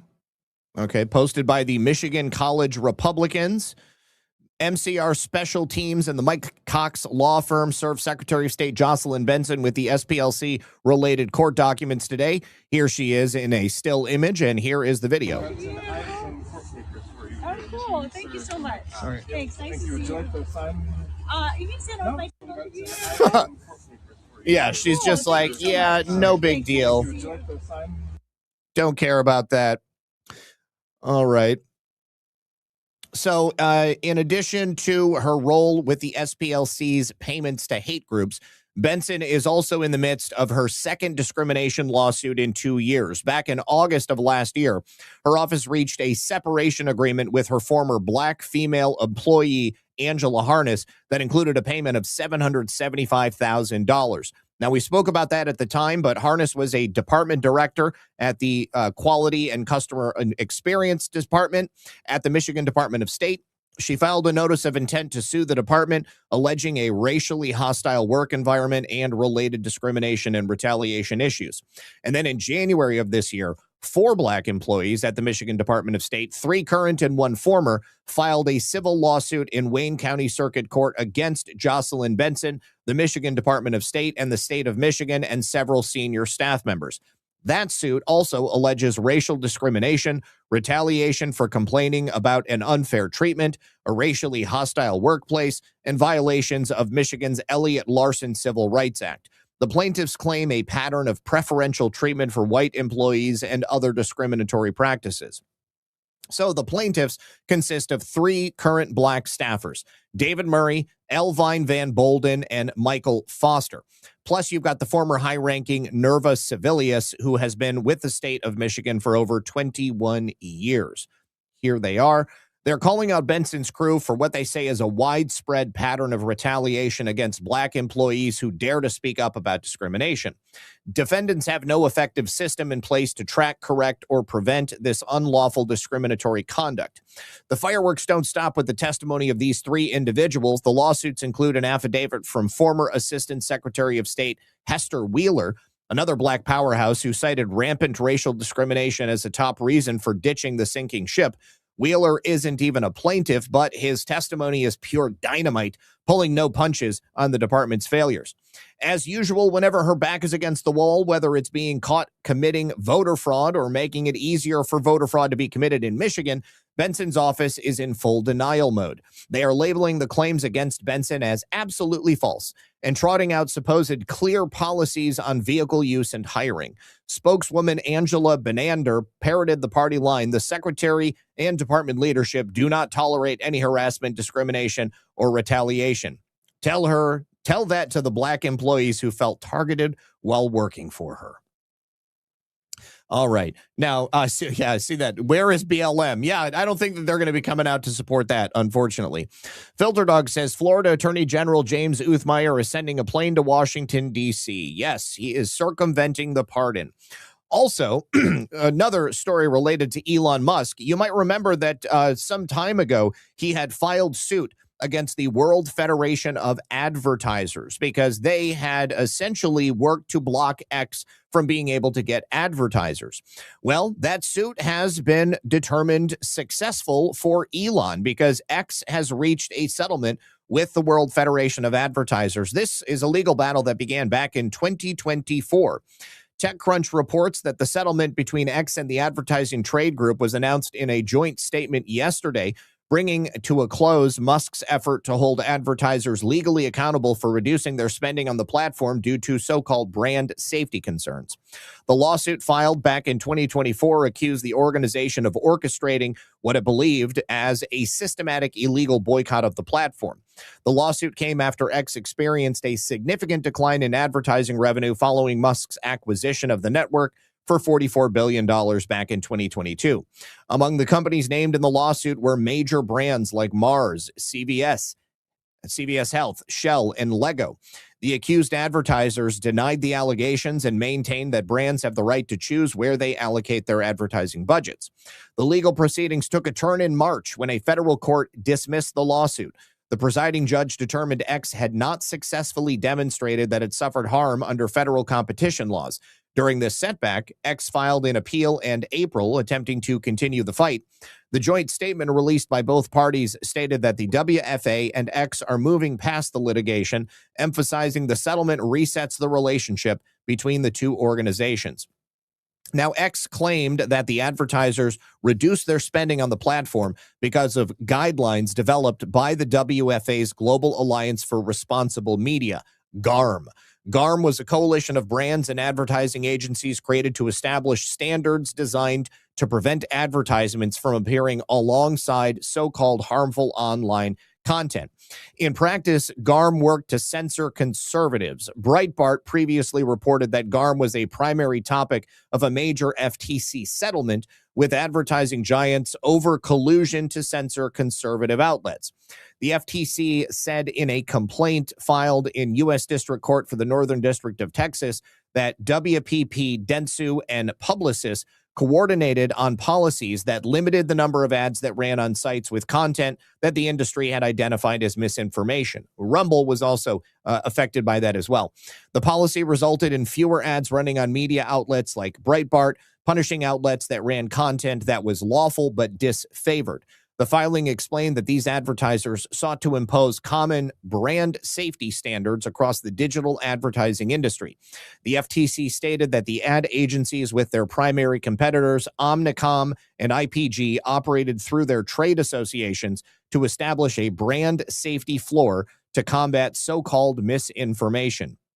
The agency's brand safety conspiracy turned competition in the market for ad buying services on its head, Andrew Ferguson, the FTC chairman, said in a written statement.